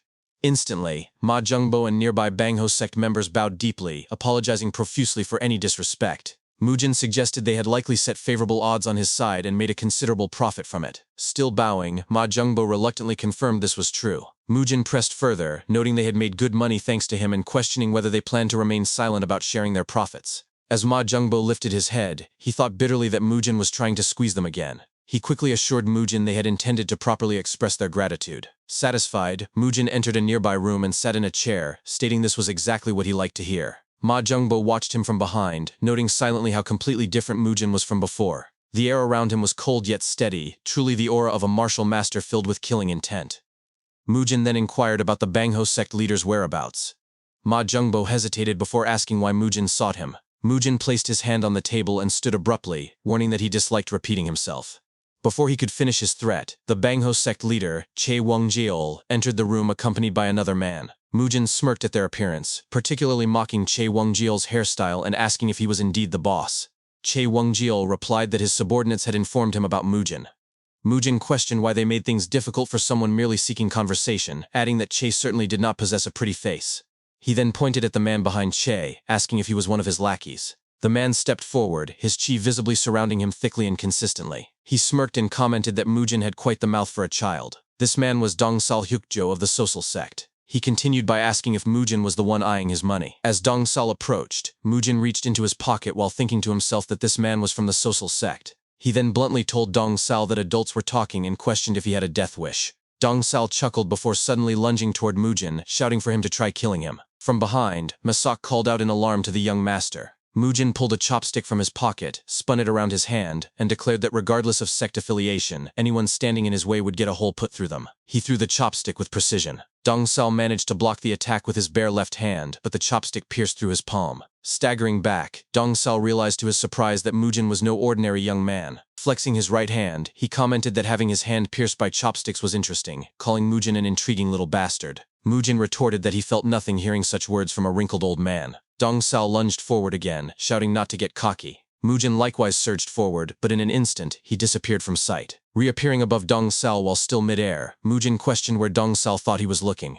Dongsal quickly turned to attack with his bare hands, but Mujin dodged effortlessly. Seeing Mujin grin down at him, Dongsal clenched his jaw in disbelief that a mere youth could evade his attacks so easily. Mujin then spoke in a chilling tone, suggesting they open one more hole. Before Dongsal could react, Mujin's hand was already aimed at his right eye with the chopstick. In one motion, he stabbed Dongsal's eye.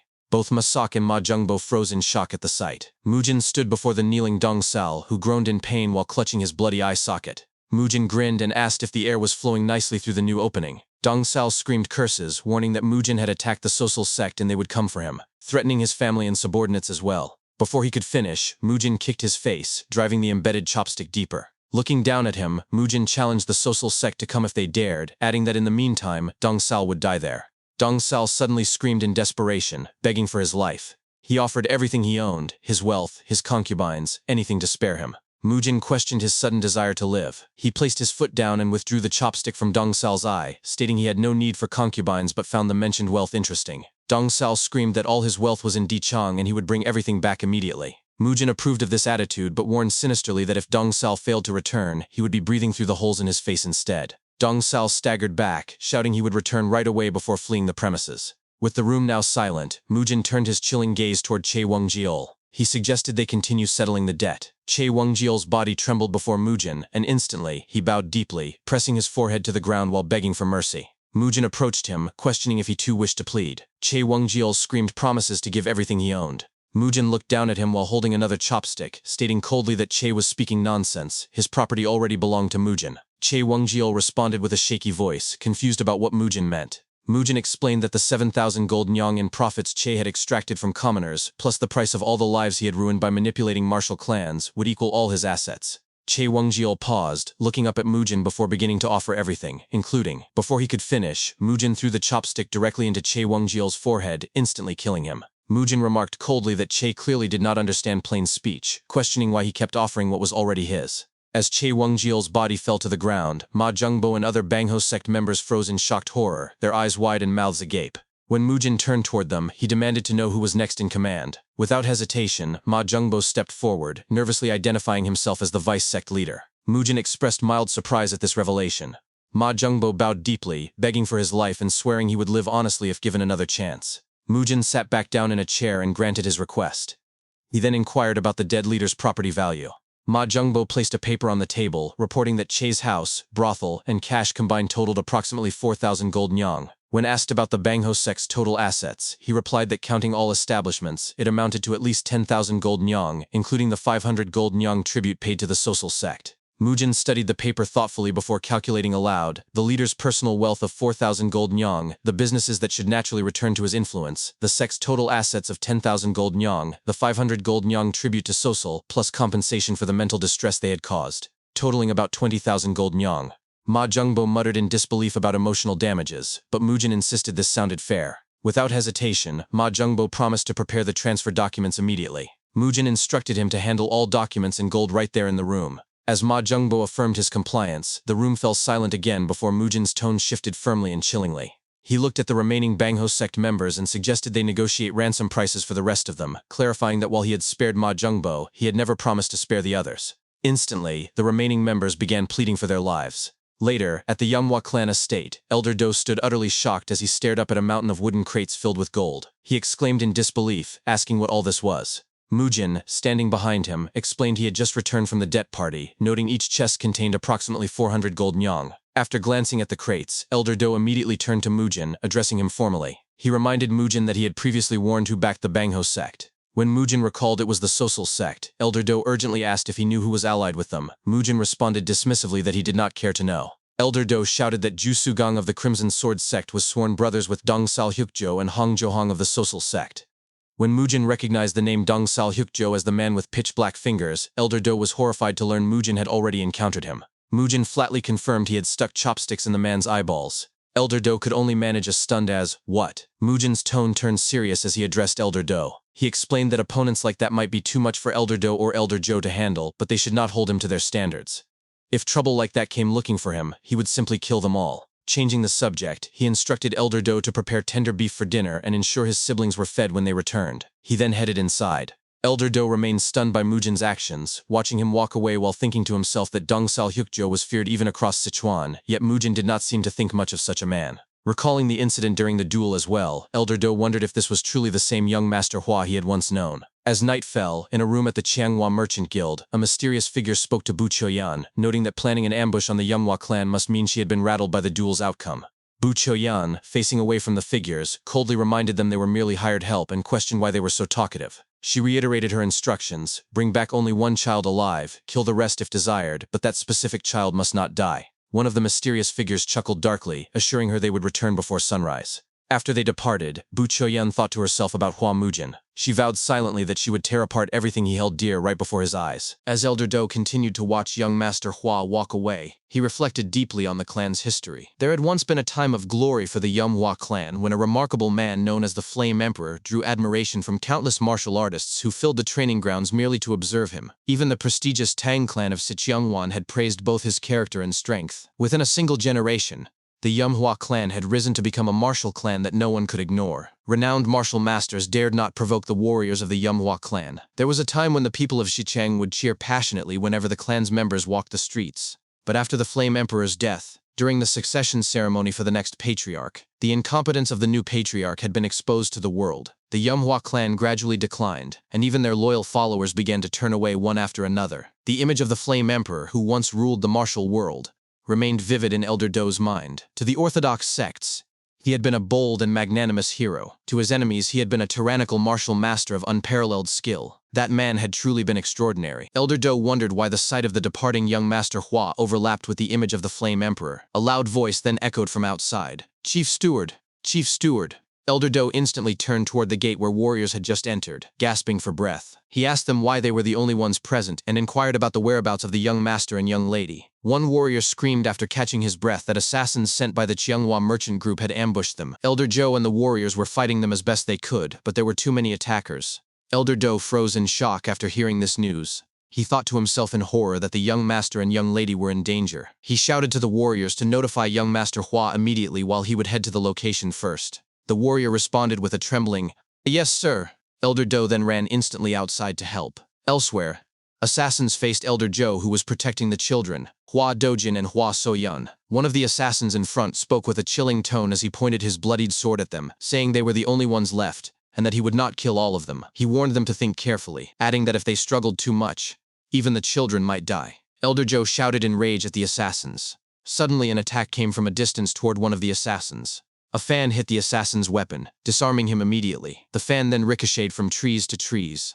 As Elder Zhou looked back at the direction of the fan, he saw Elder Do from behind catching the fan mid-air. Elder Do held the fan firmly and spoke with a commanding tone, instructing everyone to stand back quietly. Another assassin shouted as he laughed, calling Elder Do another arrogant bastard who should be killed. The assassins rushed forward and attacked Elder Do, who managed to block the attacks with his fan. Then one of the assassins bumped into him from the side, mocking that this was all they had sent, just a decrepit old man. Suddenly, Elder Do shifted his body and swiftly moved, managing to strike 3 assassins simultaneously while he was mid-air and upside down. From the ground, Elder Zhou shouted at him to be careful. From below Elder Do, an assassin watched him and prepared to attack with his sword. As the assassin swung his sword, Elder Do barely blocked the attack, rolling around before landing on the ground. He shouted in frustration at his situation. As soon as he landed, 2 assassins rushed toward him instantly. One of the assassins swung his sword while Elder Do struggled to block the attack with his closed fan. As the sound of steel clashing echoed through the area, the assassin attacking Elder Do shouted that they would handle that side and leave only one child alive while killing the rest.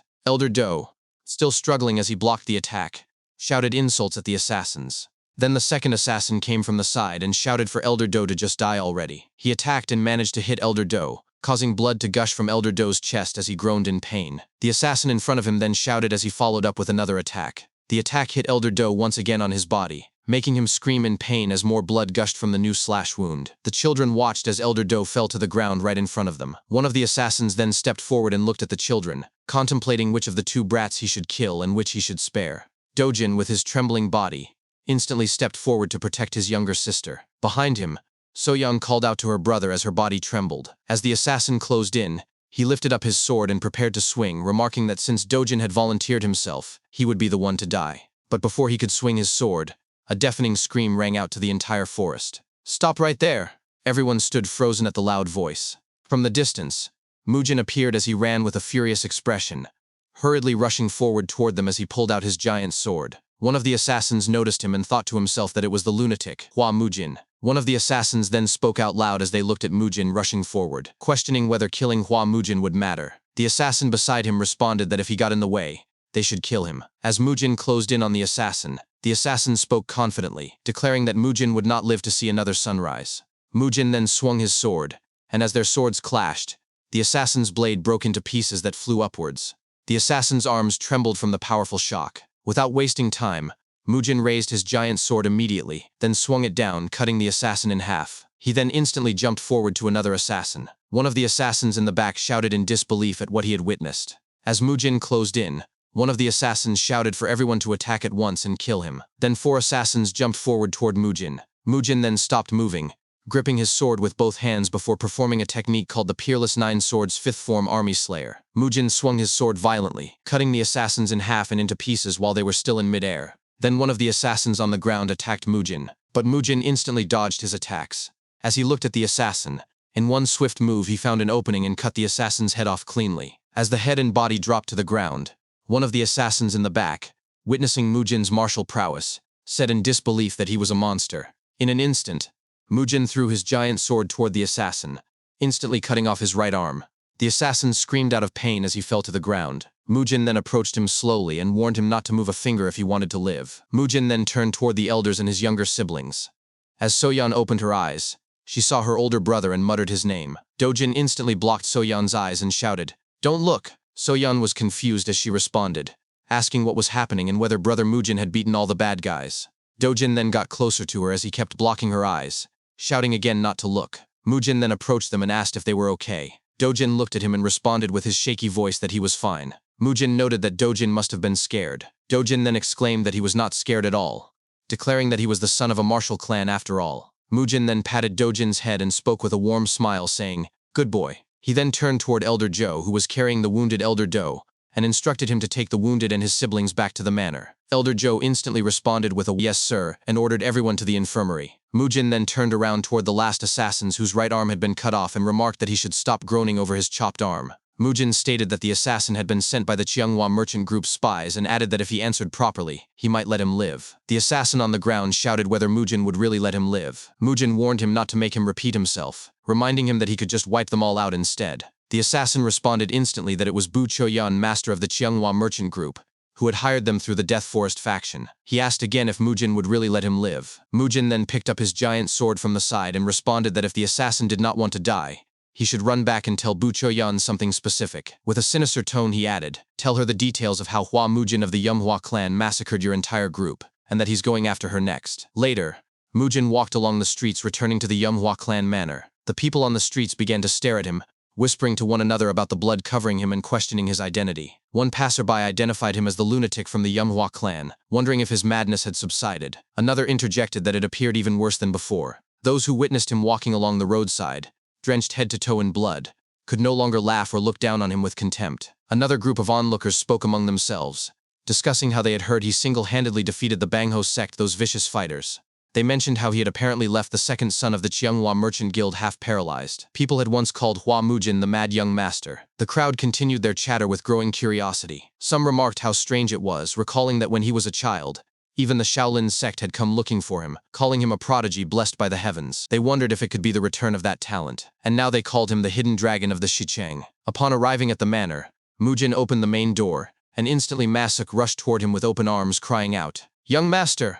Mujin grabbed his face to prevent him from embracing him, while Masuk continued speaking anxiously about his relief that the young master was walking on his own, and inquired about any injuries. Mujin assured him he was fine and asked if everyone was in the medicine hall. Masuk confirmed that not a single person had escaped injury, though the second young master and Lady Soyeon were resting in their chambers to regain their strength. Mujin praised him and instructed him to prepare a bath immediately. Masuk acknowledged the order and asked Mujin to wait just a moment. As night fell, Mujin soaked silently in the bath, sighing in relief. He recalled the reactions of his younger siblings earlier, and thought to himself about how resting to regain strength was something unthinkable for children of a martial clan. He reflected that he did not want those two to witness the cruelty of the world just yet, wishing instead they could live seeing only good things. He wondered if he was protecting someone else through them. As he scooped water with his hand, he saw the reflection of the younger siblings of the girl he once loved in the past. After staring at the image for a moment, he released the water and looked toward the window, gazing at the moon. The next day at the medicine hall, Mujin spoke with Elder Joe, who sat on his bed while Mujin stood beside him. When Mujin requested the Red Flame art manual,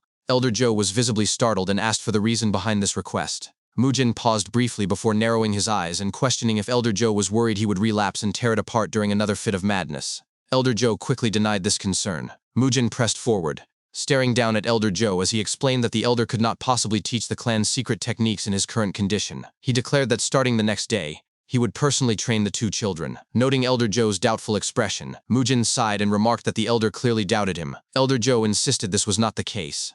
Mujin reassured him that nothing would happen. After receiving the manual, Mujin turned to leave, instructing Elder Joe to rest well. Both Elder Joe and Elder Do, who had appeared behind him, bowed respectfully as Mujin departed. After Mujin left the medicine hall, Elder Joe sat back down on his bed and sighed deeply, wondering if this would truly be okay. Elder Do, standing beside the bed, advised him not to worry so much, reminding him they had witnessed the young master's overwhelming swordsmanship firsthand. He noted that thanks to that display of strength, they had received prompt medical treatment and were recovering quickly. Elder Do observed that Mujin's fits had stopped recently, and his condition was clearly improving, suggesting the Taoist treatment was finally working. Elder Joe questioned whether that treatment also strengthened martial arts abilities, stating he had never heard of such a thing. Elder Joe admitted that his sudden improvement really could not be explained otherwise unless he had encountered some fateful meeting. Elder Joe added that it must have been with a powerful martial master, as no other explanation fit. He remarked that the 17-year-long shadow cast over the Jianghu clan seemed to finally be lifting. The next day at the Jianghu clan training ground,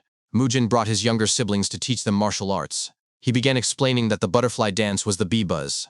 Soyeon responded with confusion, stating she did not understand what that meant. Mujin cleared his throat before proudly explaining that it meant facing an opponent as if freezing their feet in place while maintaining movement as free as a butterfly's, describing it as a fundamental movement technique he had created himself based on countless real combat experiences. Both Soyeon and Dojin muttered awkwardly in response. Soyeon then honestly pointed out that Elder Joe had said Mujin barely had any real combat experience. Beside her, Dojin turned to shush her, whispering that she could not say such things aloud. Mujin coughed before shifting to practical training, instructing both children to attack him with the basic fist technique they had learned. Dojin expressed shock at the sudden transition while Soyeon responded excitedly. As both siblings rushed forward to attack, Mujin's eyes widened in disbelief at their movements. He thought to himself about their pathetic flailing, questioning whether they were truly from a martial clan. He considered that perhaps they were simply too young, but still found their lack of balance, body rotation, and basic control utterly absurd. Without warning, he shouted aloud, "Enough!" Both Dojin and Soyeon immediately stopped and looked at him. Mujin placed his hand on his head, sighing as he claimed his head suddenly hurt and suggested they stop for the day. Soyeon inquired if he was all right, noting they had not hit his head. Mujin hesitantly complimented their skills as being much more than he had expected, instructing them to strengthen their bodies before learning advanced techniques. He told them to rest and that he would see them at dinner. As his younger siblings walked away, Mujin sighed again and muttered to himself about how this would not be easy. He apologized to his master, acknowledging he must have had a hard time himself. Because of him, the clan's martial lineage had been severed, but he vowed to restore their ruined clan to its former glory and revive its martial legacy. Most importantly, he would find that bastard who bore the cursed swordless mark whom he could not defeat in his previous life. He picked up his sword, noting he could now even lift it with one hand, and began swinging his giant sword through the air, jumping high as he practiced. He muttered that he could feel the energy in the air, sensing his speed increasing with every repetition of the sword forms. A few days later, both Elder Joe and Elder Do arrived outside the main hall. Elder Joe announced his return, to which Mujin simply responded, "Good work." Masuk exclaimed indignantly at this minimal acknowledgement, reminding Mujin how much everyone had gone through protecting the second young master and Lady Soyeon.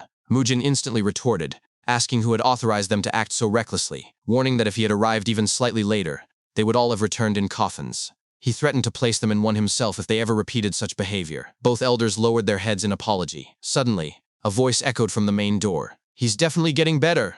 Everyone turned their heads as the man walked forward, boasting that he had warned them only he could treat the young master, and predicting that just a few more sessions would fully cure him. This old man was Do Young-soo. Masuk stared in shock, questioning the man's identity. Mujin turned toward Do Young-soo and flatly stated, "Who are you?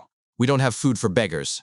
Get lost." Masuk shouted at Mujin to watch his words, explaining this was the man who had treated him. Masuk then turned to Do Young-soo and apologized profusely, explaining the young master was not yet completely recovered. Do Young-soo cleared his throat before he could speak, but without warning, Mujin kicked Masuk out of the way, commanding, "Move." His expression then shifted to a grin as he apologized for his rudeness, claiming he had not recognized the visitor. His tone changed dramatically as he glared with a chilling gaze, stating, "You must be hungry after your long journey. Please come inside first."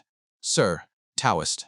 Mujin recalled Masuk's words from a few days ago about the Taoist who had inherited the Taoist lineage of the Wudang sect. Masuk had explained that this Taoist was famous for a divine martial art said to cure ailments with spiritual energy, and had treated the young master. Masuk had not known much detail, but had mentioned the head steward paid quite a hefty price to bring him to the manor. Mujin grinned as he looked at Do Young-soo and thought to himself that this must be the man. He invited him to come in politely. As Mujin stepped forward toward the main door, Do Young-soo cleared his throat while Mujin passed by, responding with a formal, "Very wells."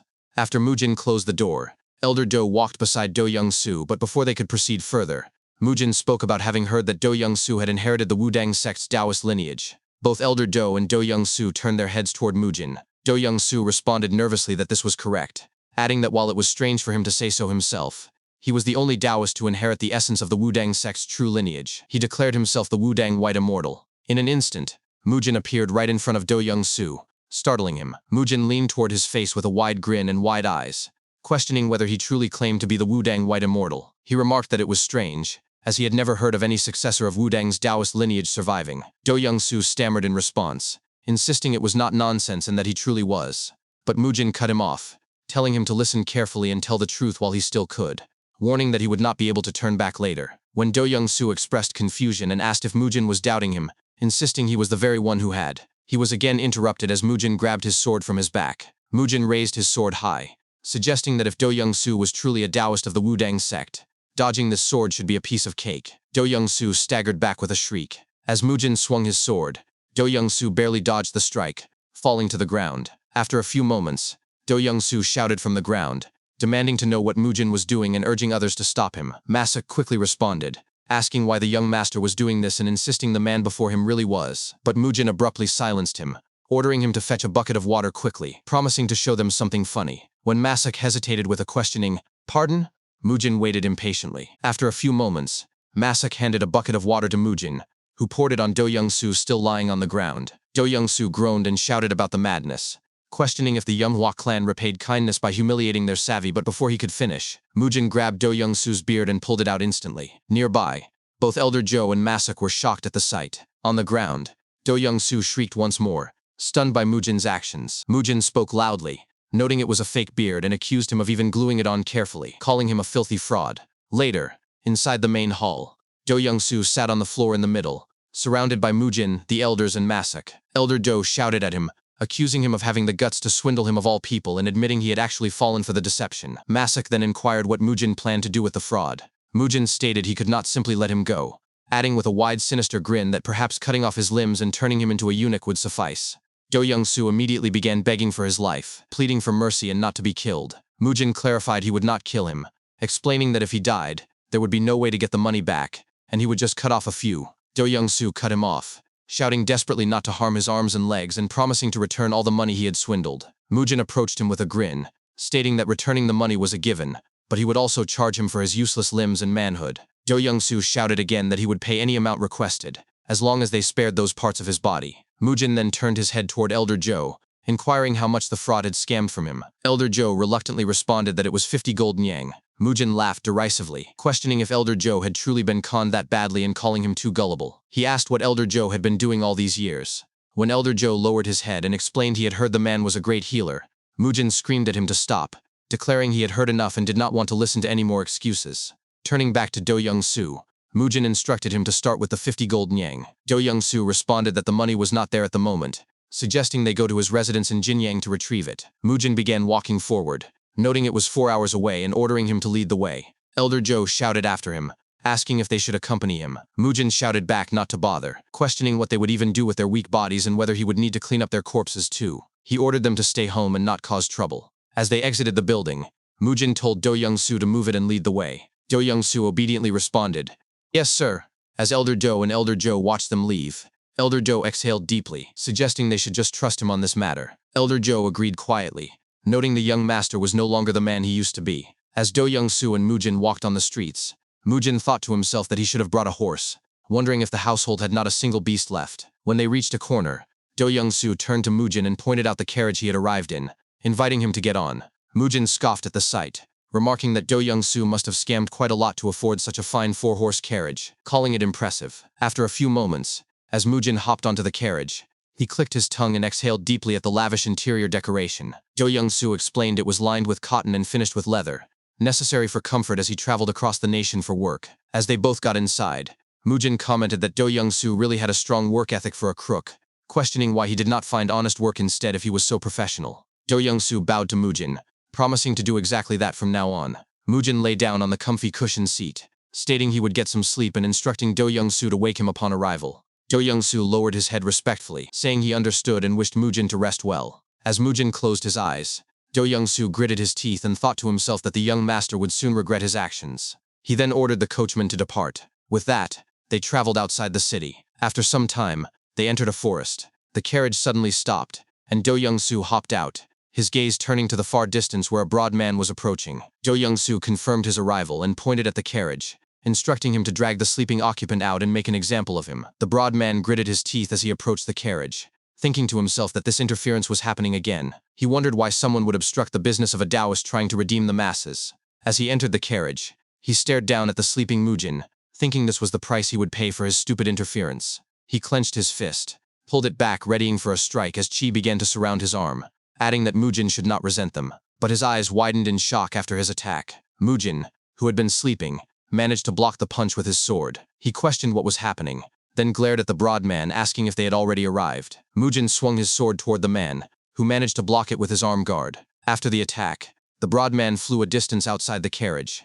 Zhou Yongsu's eyes widened in surprise as he muttered in disbelief. The broad man spoke aloud, lifting his trembling hand that had blocked Mujin's attack. "Sichang's hidden dragon, so you really weren't all talk." As Mujin stepped down from the carriage, he responded, "Since when has Jinyang been such an isolated forest? Was I your target from the start? I thought you were just a scammer, but it seems you can scheme too." Suddenly, a surge of qi burst from Mujin's body as he added, "I was getting bored anyway. Let's see what you've got." The broad man shouted for everyone to emerge. Moments later, a second figure stepped out from the woods, scoffing that the dandy before them seemed bent on shortening his own life. Two more men followed, gripping their weapons and lining up squarely against Mujin. Together, the four constituted the Zhongshan Four Demons. Mujin surveyed them, then smirked, remarking that their appearance was exceptionally unsightly. Under his breath, he muttered a question, "Demonic energy?" Before hefting his giant sword and observing aloud that their armaments were impressively varied. He drove the blade into the earth. A shockwave erupted outward, forcing all four demons to stagger back a step.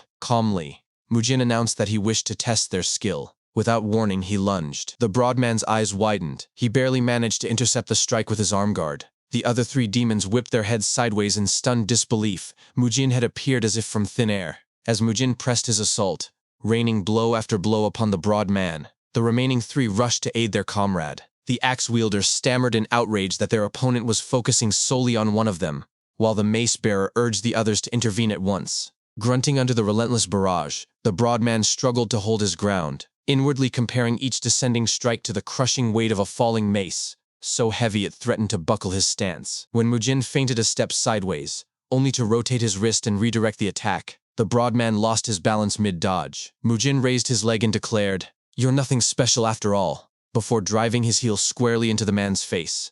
The impact sent him hurtling backward. Mujin pivoted just in time to meet the axe-wielder's charge. He ducked beneath the swing and drove his elbow deep into the man's abdomen as he turned. Simultaneously, the swordsman and mace-wielder closed in and struck in unison, but Mujin slipped between their attacks like wind through reeds. Within seconds, he found an opening and landed a precise punch against the mace-wielder's ribs, felling him instantly. Without pause, Mujin leapt toward the swordsman. Though the man blocked the initial strike, his blade soon fractured under the strain. Mujin pressed the broken weapon toward his face, then halted the motion just as steel met flesh.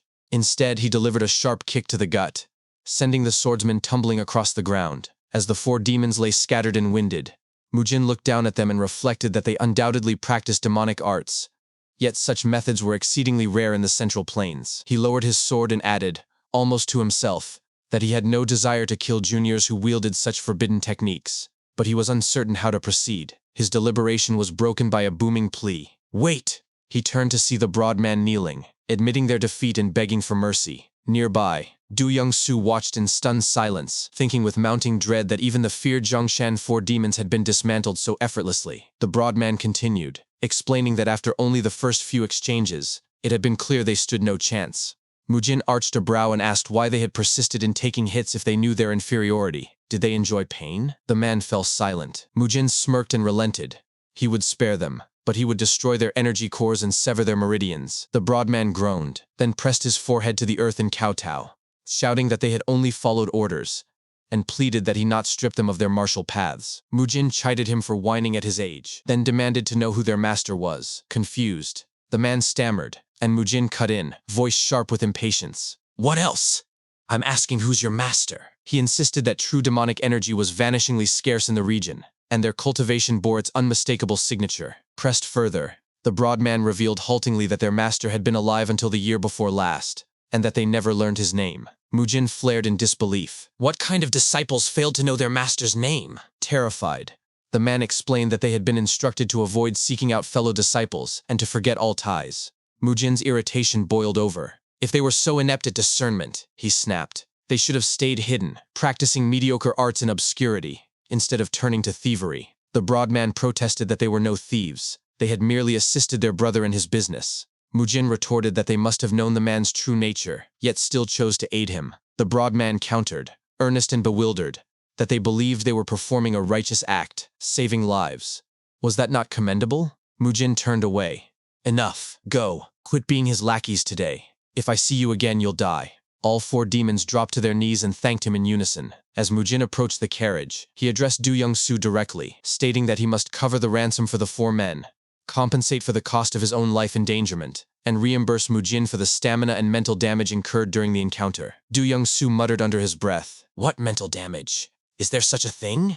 Some time later, as the carriage rolled on, the broad man watched from afar and recalled his master's final counsel, that they were poor thinkers with gullible ears, that they must choose their companions with extreme care, and that if ever they met someone both strong and righteous, they ought to follow and serve that person without hesitation. He smiled faintly, their thoughts aligned. Moments afterward, the carriage halted. Inside, Mujin called out to the coachman, demanding to know why they had stopped. Again, he opened the door and asked, "What is it this time?" Suddenly, the Zhongshan 4 demons knelt in the road before him and shouted as one, "Boss!" The broad man cried out that they pledged their lifelong loyalty, vowing to serve the Manhwa clan until death, and implored him to take them in. Mujin stared down at them, incredulous. Had they lost their minds from the beating? Who did they think they were calling boss? The broad man shouted back, "We're not even 30 yet! Please take care of us, boss!" Mujin's expression shifted from skepticism to sheer astonishment. He reeled, voice cracking with disbelief as he bellowed, "What? You say you're not 30?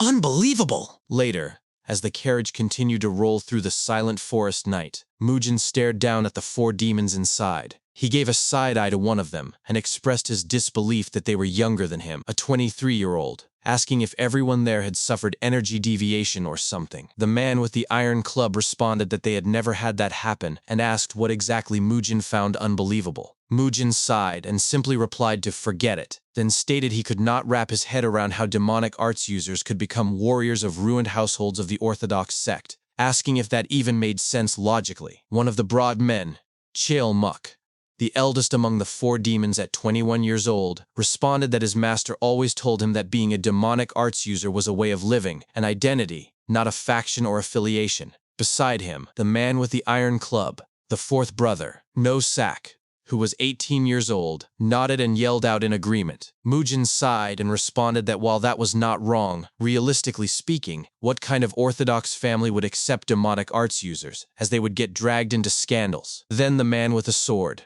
the 2nd brother, Dong Jiok, who was 20 years old, shouted as he responded, asking who dared to say such a thing and declaring they would smash their heads in for Mujin. Beside him, the 3rd brother, Jiang Tae, who was 19 years old, also shouted that they would tear their mouths. Mujin scoffed as he thought to himself that they were charging in so naively, reminding him of someone he was quite fond of. He then spoke out loud, saying that if they wanted to serve under another household, they must be willing to stake their lives on any order he gave, whether they liked it or not, that their personal freedom meant nothing, and they must obey like a dog for the honor of the household. He demanded to know if they understood, and in unison, the 4 demons shouted their affirmation, declaring they would devote themselves wholeheartedly. Mujin waved them off, as he placed his hand on his head and said, "Good grief. Fine, they could do as they wanted, that they were now warriors of the Yomhua clan." The 4 demons shouted once more in thanks. Mujin added that they should stop calling him boss and just call him young master. And again, the 4 demons shouted in unison that they understood. Later, deep in the night, they finally arrived at Do Young-soo's house. As the carriage stopped and Mujin was about to hop out, he took a glance at Do Young-soo's property and commented that it was quite extravagant, asking if that was his house. Do Young-soo responded nervously that it was and pleaded with Mujin to come inside. He shouted to one of the servants to open the gate. The servant approached and asked what was happening. Do Young-soo told him not to ask questions and to quickly prepare food in the annex building. Mujin butted in and said to forget that, asking what they were doing there, stating they needed to check the treasure room first. Do Young-soo responded politely that yes, they should go that way. As they walked in silence, Mujin thought to himself that this was how well Do Young-soo had been living using money he swindled. Then suddenly, someone stepped forward right in front of them. A man named Bi Sojin stood firmly in their path and asked what was the matter, Brother Do, and if something troubling had happened. Do Young-soo hurriedly approached Bi Sojin, telling him it was nothing and to go back inside. Bi Sojin responded that Do Young-soo knew there was nothing he could not tell him and demanded to know if these people were But before he could finish his words, Mujin cut him off with a loud sigh, saying that Do Young-soo told him to leave, so why was he still sticking his nose where it did not belong? Mujin judged from Bi Sojin's clothes that he must be one of that swindler's guests, and stated that guests should not meddle in household affairs. Bi Sojin's eyes narrowed as he went silent for a moment. Then suddenly, he extended his hand to his right, blocking Mujin's pathway, and said coldly that Mujin had quite the foul mouth for a young man. Cheol-muk from the back stepped forward and asked if he should deal with Bi Sojin. Do Young-soo immediately stopped Cheol-muk and shouted at him that no, this was a misunderstanding, that they were his guests. He turned to Bi Sojin and said he would introduce them, explaining that these were Zhongshan's 4 demons and the Yomhwa clan's first young master. After a few moments of silence, Bi Sojin smirked and responded that no wonder Mujin's tongue was so sharp, calling him the insane eldest son of the Yomhwa clan, an orthodox sect brat who runs around with lowlifes and intimidates civilians, calling it amusing. Mujin responded that if Bi Sojin was done being amused, he should move aside because they were busy. Bi Sojin turned his head toward Mujin and said as he grinned that calling oneself orthodox while running around with demonic arts users terrorizing commoners meant Mujin's grandfather must be weeping in his grave, calling him pathetic trash.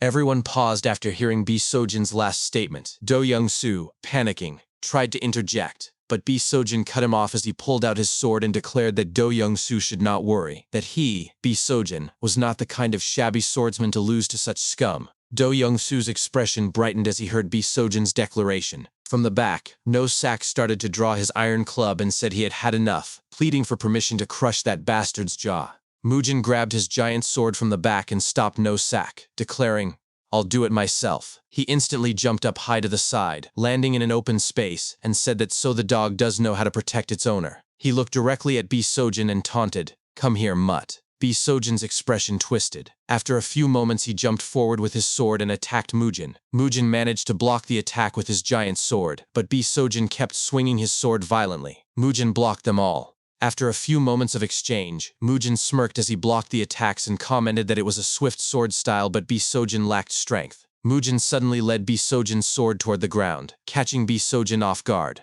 In an instant, Mujin lifted his sword, readying for an attack. As Mujin swung his giant sword horizontally, Bi Sojin barely dodged it by bending backwards. Mujin then swung the sword back for a follow-up attack. Bi Sojin blocked the follow-up attack with his sword. Then after a few moments his eyes widened as he noticed a crack on his sword and he shouted, "Gah! My sword?" On the side, Dong Jiok, watching the fight along with the other 4 demons and Do Young-soo, said it was over. No Sak agreed, stating once you start getting pushed back by Mujin, there is no recovering from it. He added that just from a glance, Mujin's sword was tougher than his iron rod, meaning it would break soon, either his sword or his skull. Do Young-soo could not believe what he was seeing and hearing, and muttered in shock. Then suddenly, a loud clash of steel echoed throughout the area as Bi Sojin's sword snapped in half. As the broken sword landed on the ground, Mujin pressed forward as he grinned. He smacked Bi Sojin right on the gut with the flat part of his sword. Bi Sojin flew a distance, tumbling across the ground until he crashed into a wall. Nearby, Dong Jiok, who was watching along with the other 4 demons and Do Young-soo, commented that it was as expected. The remaining brothers agreed with him as they nodded. Mujin turned his head toward them and shouted for them to throw him their iron club. No Sak responded with affirmation and complied. After a few moments, Mujin lifted the iron club up high as he stared down at Bi Sojin, who was struggling to get up from the ground.